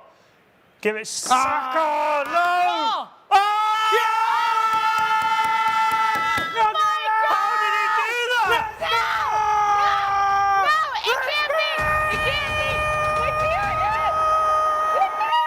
Oh my word. Anything is possible this evening, ladies and gentlemen. Victor Gyökeres has scored a goal. What a goal. What a pass by Martinelli. Oh, my goodness. Guys, 30 goals. Hey, yo. What a fantastic pass. Wow. That was a terrible touch That by was Saka. horrible, But it was made up. Finish. Oh, assist by Saka. Lucky you. Yes? Yeah, because he bottled it. No, does it count as an assist? Surely it has to. Surely. And you guys were talking so much about Gyökeres. I'm going to continue talking about this guy. There we go. I'm going to continue talking about this guy. Yeah, please. Can we still call it a brilliant goal, even though Sommer got a hand to it? Yeah, of course. I think it's a good goal. It's I'm a not taking away brilliant from that, but like where does he rank in terms of top strikers in the world? Maybe like after 20? Like top 100 maybe, goodness. just. Like around there? Top 100? Tough crowd. We just need to go in. Sorry, surely Real Madrid didn't just score again. No, okay, substitution. Oh my God. Oh. Is this Fortuny? Victor Gyökeres. Fede Valverde coming off. Yes, sir. Yes, sir. Messo coming in for Real Madrid, giving some of the young talent some minutes here. It's 6-1. You might as well bring them all on. Wait, where's my mic? Oh, it's on my sweater. Sorry. I can't take it off, even if I wanted to. No, you can. Can I? Yeah, you can. Wait, no, at full time I'll take it. Okay. You just gotta No, you take were the waiting mic off, until put they it- were going to put it on your win. shirt, I see how it goes. God, they just have nothing. Top of the table secured for Arsenal.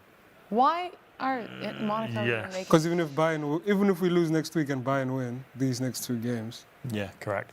No. What? What? You're saying to finish first? Yes. No, because Bayern win tomorrow. They have 18 points, and then if they win again, they have 21, and it's based on what, goal differential or head-to-head? Obviously, if Arsenal get a point in their last game, then yeah. Now, if we lose, even if we lose. To be honest, though, it doesn't really matter where you finish in the top 8, because you have to remember Liverpool last year finished first and got sacked out of that tournament in the next round. So I would say be wary. Get yourself through to the next round and see who you face. Either way, it's great Real for Madrid Arsenal. are second. Yeah. That's unbelievable. I mean, realistically, though, like...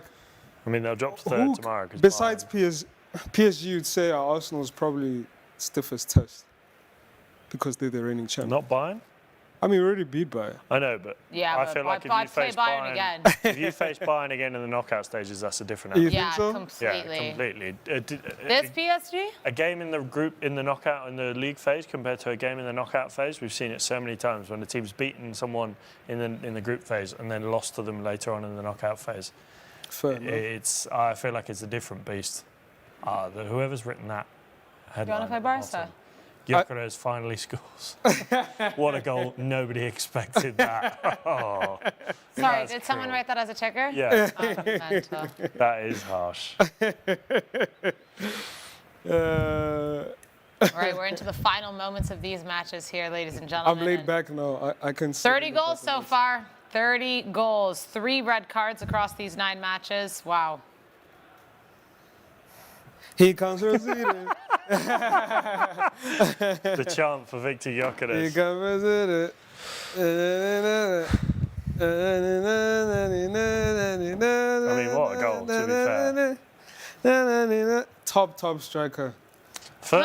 Top striker. Mango was taken 12 times. You guys are definitely Arsenal supporters. You celebrated most for Arsenal than any other team.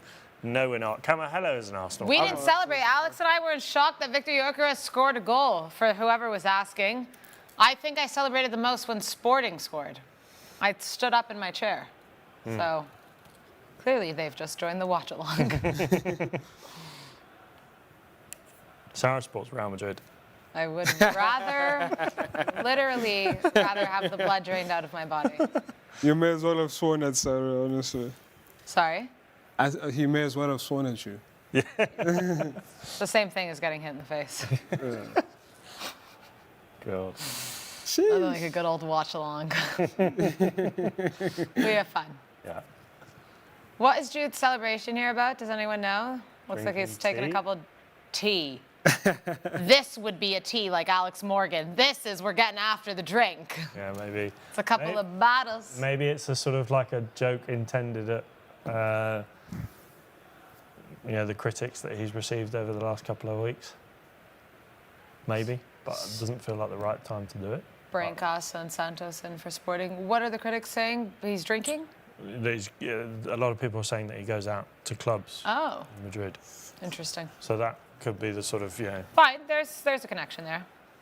Do you think Madrid will hit 7 goals? I mean, with the way Monaco's playing, probably. Why not? Arsenal on the attack. Arsenal. Wow. Sorry, who was that? That's your #1 striker. To the moon. Get out of here. Hey man, he got the ball in the back of the net. I'm chuffed with that. I know it's a big deal for you guys. You have to celebrate it. He'll get double figures, definitely. Well, I hope so as a striker. All comes, yeah. I hope so. How much did you spend on him? That's literally his job. How much did you spend on him? Oh my God, Ajax have made a comeback and they got up 2-1 at La Ceramica against Villarreal. Sheesh. Ooh la la. Yo, Inter, chill. And Ajax have been shocking this season. They're only their second win of the entire campaign. Second win. Yeah. Would be. If it stays like this. And Villarreal, Villarreal haven't won a match in the Champions League? Really? Wow. Bad. Oh, that's not good. That's really bad. Here Real Madrid come again. Villarreal, Oh, never mind. Villarreal are on 1 point alongside Kairat Almaty. And this is the third place team in La Liga. That is not a good look. Sheesh. Not a good look at all. Oof. Another one. Right, Marcus Thuram at least. Or Gonzalo Ramos. Someone. Saved my night. Marcus Thuram. I don't see it. There's only 2 minutes left. I've got more chance of Gonzalo Ramos. I want this to end as a draw. I'm here for problems. True. Come on, think about it. Travel Think winners. about the money, though. I know.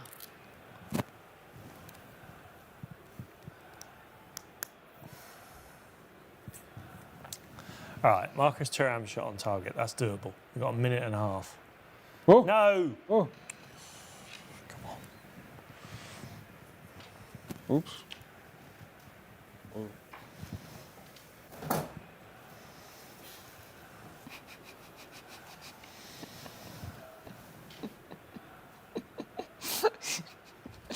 Alex. Sending memes during the show. Right, Marcus Thuram. Marcus Thuram. Marcus Thuram. Where is he? No! What was that? Lovely. Oh my God, Sportingham scored a second one. Oh my God, Sportingham scored a second one. Here we go. You thought it was impossible. Is that Francisco Trincao? Wow, at the Estadio Jose Alvalade. Is that Pacho again? Who is at the scene of the crime? Who is at this? It's quickie bomb time. Get out. I hate that so much. Wow. Oh my goodness, Monaco. Oh my goodness. Yeah, Monaco is just, there's nothing left, is there? Let's see this. I want to see this goal. Is it Suarez again? It is Suarez 2 against PSG. He's having the night of his life. Sheesh. What a goal. Sorry, he said Kavicha? Oh, no, I thought that was the initial one. It hit the post. Take a look at this, Alex. Bottom left. Oh, it was a brilliant save by Chevalier, actually. Sorry, was that an own goal? No, it was a legit. No, it was Suarez headed in. Oh, shit. Really poor defending there.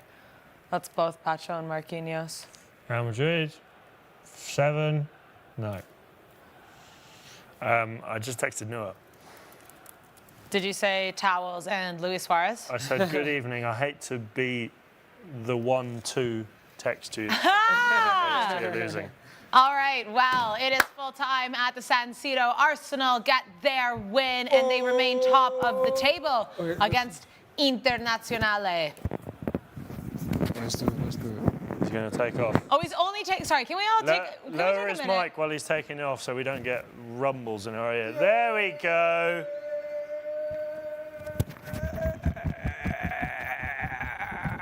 Arsenal.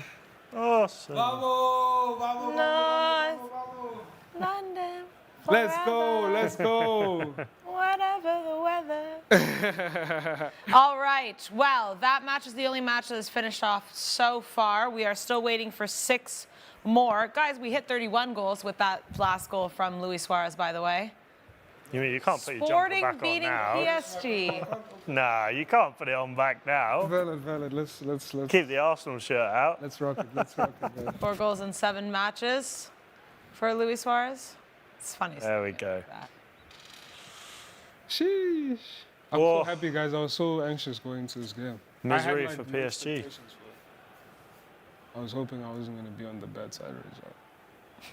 Arsenal continuing to prove that they are the best team in Europe. In Europe. Yes, sir. Which is a mad sentence to say. I'm sorry, Arsenal fans. It's just nuts. No, but it's rivalry aside and jokes aside, it was coming. It was going to happen. I think Arsenal. This result? No, Arsenal's success. Oh, okay. Sorry, just to cut in, Tottenham have beaten Dortmund 2-0. So that means that Tottenham Hotspur remain in 4th as it stands right now, which is also a mad thing to say. That is crazy. That is Can you imagine insanity. a North London derby in the quarterfinals of the Champions League? I don't want to see that after what I've seen so far. It's going to be an absolute thrashing from the Gunners. All right, and it's all finished here at the Santiago Bernabéu. Real Madrid win 6-1 to Monaco, Kylian Mbappe's former side. Wow. We made a lot of Real Madrid's form going into the game. Sorry? I'm saying we made a lot of their form going into the game. Sorry, what's going on here at Sporting and PSG?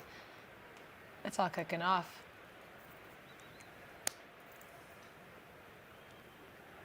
And Olympiacos beating Leverkusen 2-0. Final result there. Massive result for Olympiacos because they needed that win in order to keep themselves alive. They're now sitting in 22nd place. Napoli behind them, and then Copenhagen for 22, 23, 24. Sending, no, where's Bayer Leverkusen? Bayer Leverkusen are in 19th, a point above them. Barely anything left. My check keeps going. And Villarreal do lose to Ajax, meaning that the Spanish side still only have 1 point in all these matches. Shocking.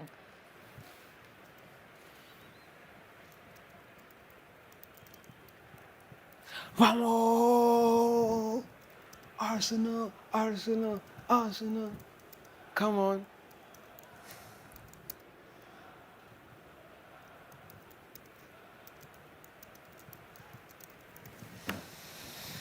It's all kicking off here in Lisboa. Kavicha Kvaratskhelia getting a card. The PSG players are not happy here. And there you go, Vinny getting man of the match. Mm-hmm. This would be the perfect time for a Gonzalo Ramos goal. Alex. My check keeps going. Luis Suarez getting a yellow card as well. Oh, look at what it means. Francisco Conceição. For that, I almost said Francisco Conceição. Francisco Trincao. They sound similar enough. I think Coming out. that is also for Vinny a game that will do him the world of good in terms of confidence levels. Sure. I mean, what, 2 assists and a goal? Or 3 assists and a goal, was it? 2 assists and a goal, yeah.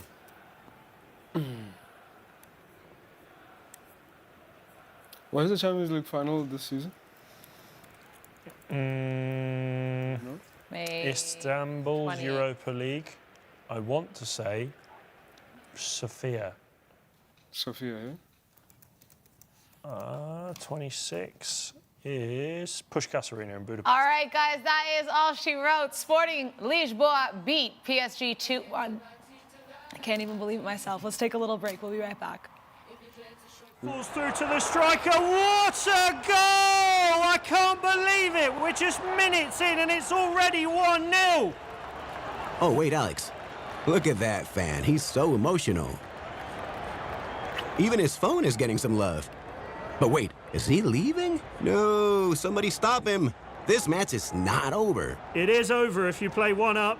Get settled early with SportyBet. 1-up. Winning is now that easy. Hey, baby. I missed you so much. What are you doing right now? Emeka, I'm in the car now with my family. We are going for lunch. I'll see you in the office on Monday. Yes. Sometimes you don't have a way out. This Emeka is a very funny guy. With SportyBet, you do. Because with our maximum cash out availability, there's always a way out. SportyBet, winning is now that easy. This is the greatest spectacle in world football, a title decider, and it feels like nothing can sway a game of this magnitude. Says who? We've been through this before. You just have to believe a little longer. And everybody knows that 1 minute here lasts forever. Because it's not over until we say it's over.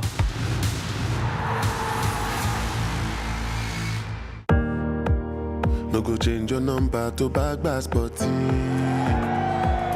Make you try to show love for everybody.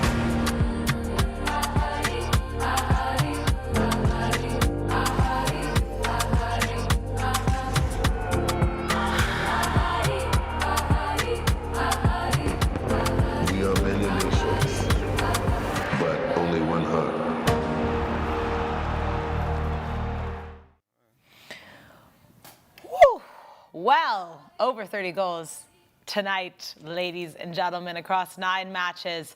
And there's 2 big storylines for me this evening. I don't know if you two agree, but it has to be Arsenal continuing their run, beating Inter 3-1 at the San Siro. And of course, PSG losing to Sporting. Arsenal are the best team in Europe. Okay, wait, I want to go off this. Arsenal the best team. Are Arsenal winning the Champions League? At the moment, I don't see anyone else that's good enough to compete with them other Okay. than Bayern Munich. I'm not sure if they're going to win. I think the eggs are going to go into the Premier League basket. Yeah, I don't. And I think that's more important anyways. But, Kamogelo, I know you want it all. Yeah. I'm going to say now they're not winning both, Yeah, but they're the best team in Europe. they're so ahead in the prep. I think we will maybe see semi-final, and I don't know. I don't know. I wouldn't be mad at a semi-final run and then a Premier League title, or that's not bad. Not bad.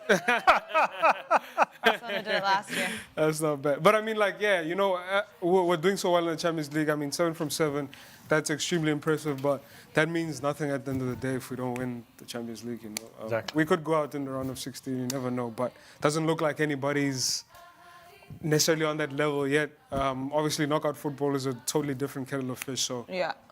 anything can happen. But So you've played Chelsea. You've played, well, obviously everyone in the Prem. You've played Bayern. You've now played Inter. Alex, you mentioned that playing Bayern again in a knockout game is different, and I agree. Is there anyone else that you think maybe PSG? No. Barcelona? No, I think Arsenal Real Madrid? can beat PSG, no. I think you can beat PSG. Barcelona, maybe. I'm ready. I mean, Camp Nou. looking at this table at the moment, and Arsenal are a fantastic team. They're the best team in Europe, I'm not going to deny that. But looking at the teams below them at the moment, Real Madrid aren't beating them. Bayern, maybe. Bayern, I think, could. Spurs, no chance, obviously. PSG, difficult. Sporting Club de Portugal, no.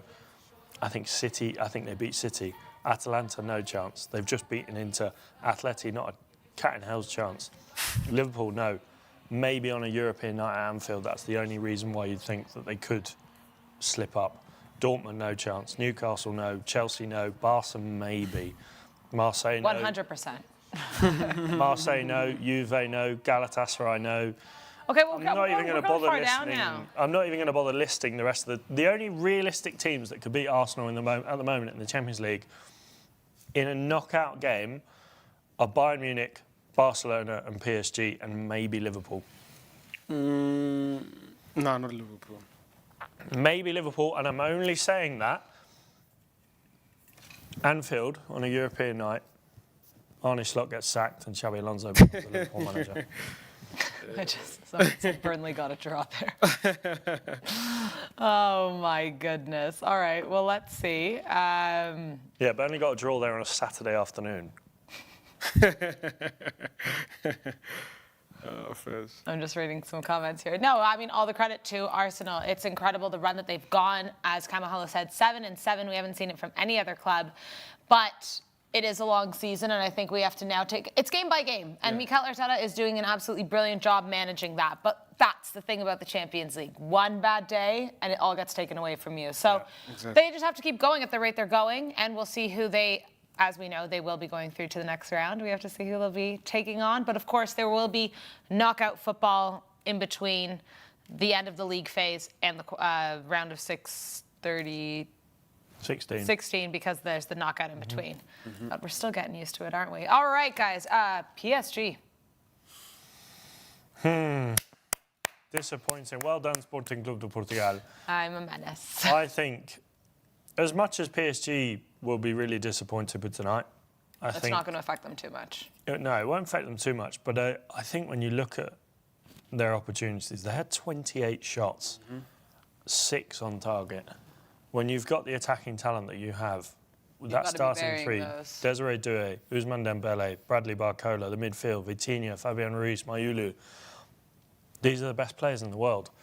And when you can't, with all due respect to Sporting, when you can't put more than 50% of your shots on target against the side in the Champions League like Sporting Club de Portugal, you can't expect to go far in the Champions League. And I think that might be PSG's downfall this season. They seem to, and I think going off what Kamogelo said about the number of games that they've played over the last 6-9 months, this PSG side, whatever it is, it's almost a bit like City. They'll play fantastic football, and then just 1 week it will all go to pot. And like tonight, I think, to be honest, I think my main takeaway from tonight is you've got to give credit to Sporting Club de Portugal. They defended fantastically. Backs against the wall, 20-odd% possession. Luis Suarez with a double, taking the chances when they came their way. 5 saves from Rui Silva. Rui Silva with a fantastic performance. So, as much as you want to criticise PSG, I think tonight the credit has all got to go to Sporting Club de Portugal. Absolutely, they were fantastic. They did great. They did so good. I just have a question because I like to be an agent of chaos naturally. The treble winners, not looking as convincing Kamogelo in the Champions League, not in first place in Liga, lots of time. If they go from treble winners to not winning anything, they won that, Yeah, the one in Qatar against Marseille when Marseille capitulated in the last moments. I mean, let's be real. I'm talking about the big three: Coupe de France, Liga, and Champions League. Be real. The rest, I don't care. They're going to win the league. You think so? Up the Lens. Yeah, I know. Lens aren't going to stay there. Hey, because Marseille's coming back. Marseille haven't got a chance. PSG will win the league. Maybe they'll win the Coupe de France. I don't know about the league, I think. I really, you know what though? I think for okay, good. No, I don't want to bet. No? No? That's not a smart. It's possible that Lens win the league. It's possible. I mean, they're not performing at their optimum level. It's possible. Yeah. So like, I don't think. A very slim chance, I think. Yeah, I'm not sure. I just think the injuries are killing them too much. Like every time you think. They're only 1 point behind Lens. I guess. But Lens are doing well as well, you know what I mean? Everybody in Liga is relatively PSG are not consistent in the league. It's not like they're everybody else out there, you know what I mean? That's not been the case. But they haven't had a stretch of consistency. Come what may in May, I just can't see them not winning the league. I mean, it's hard not to because in the last 10 years we've had 2 other winners. Nice and Montpellier. Lille? Lille, sorry. Lille, I'm yes. thinking Montpellier back in, what was it, 2013? Yeah, ages ago. So not yeah, even 10 years ago. Three winners other than PSG in the last 15 years. It's just... I really can't see Lens winning the league. Really can't see it. What a story it would be. Well, it'd be lovely. We should go to Lens. Fantastic. We should take Noah with us.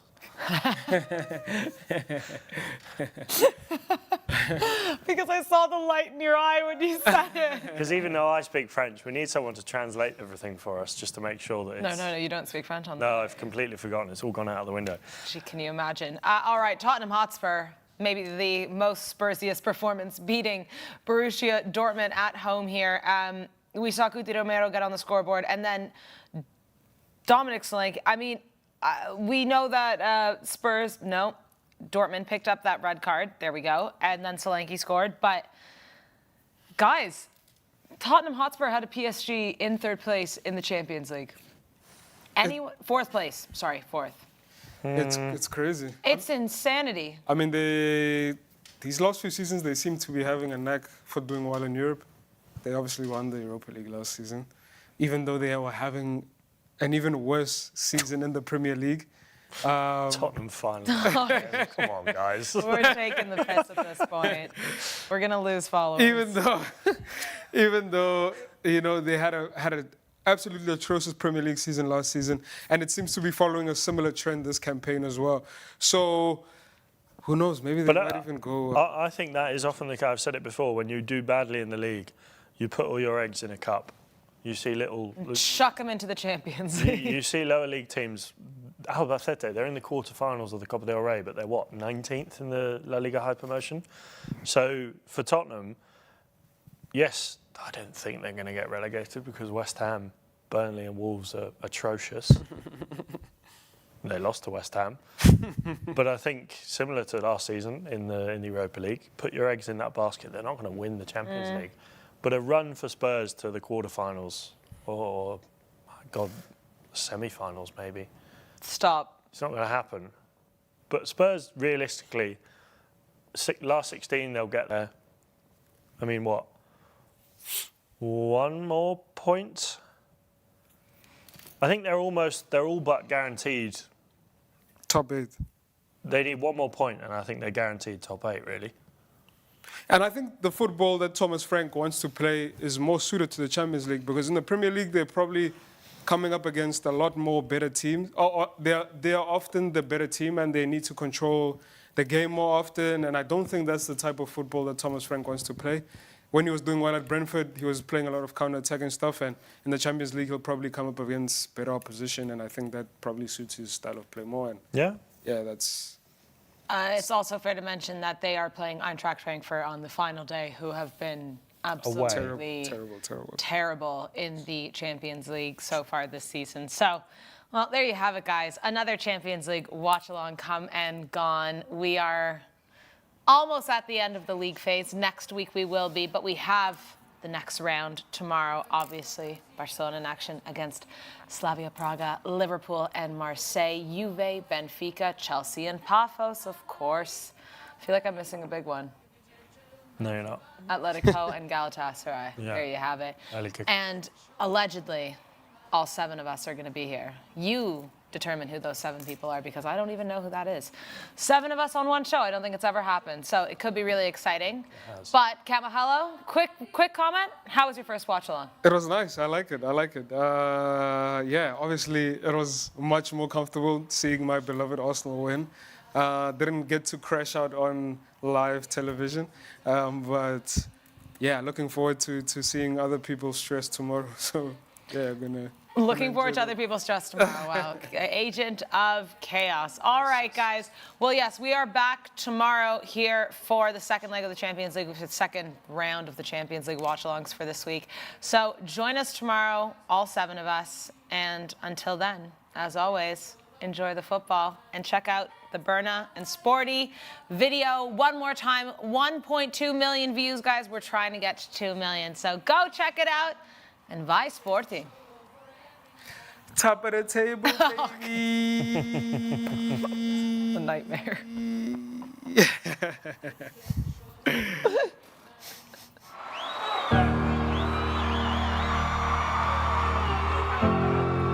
The African giants are awake.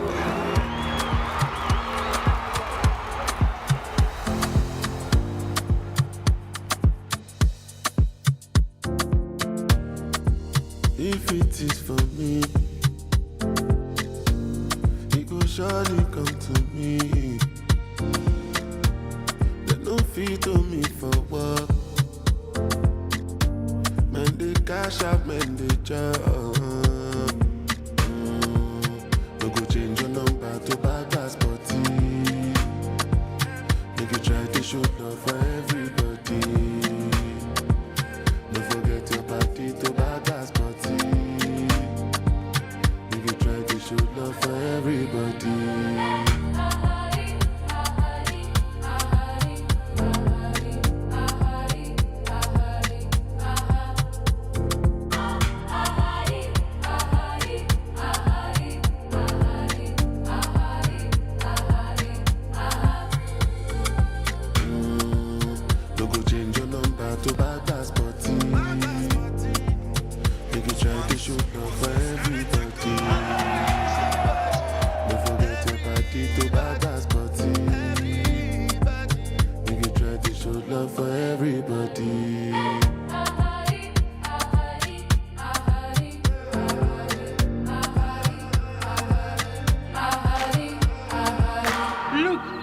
Where the sun is rising and not where the sun is setting.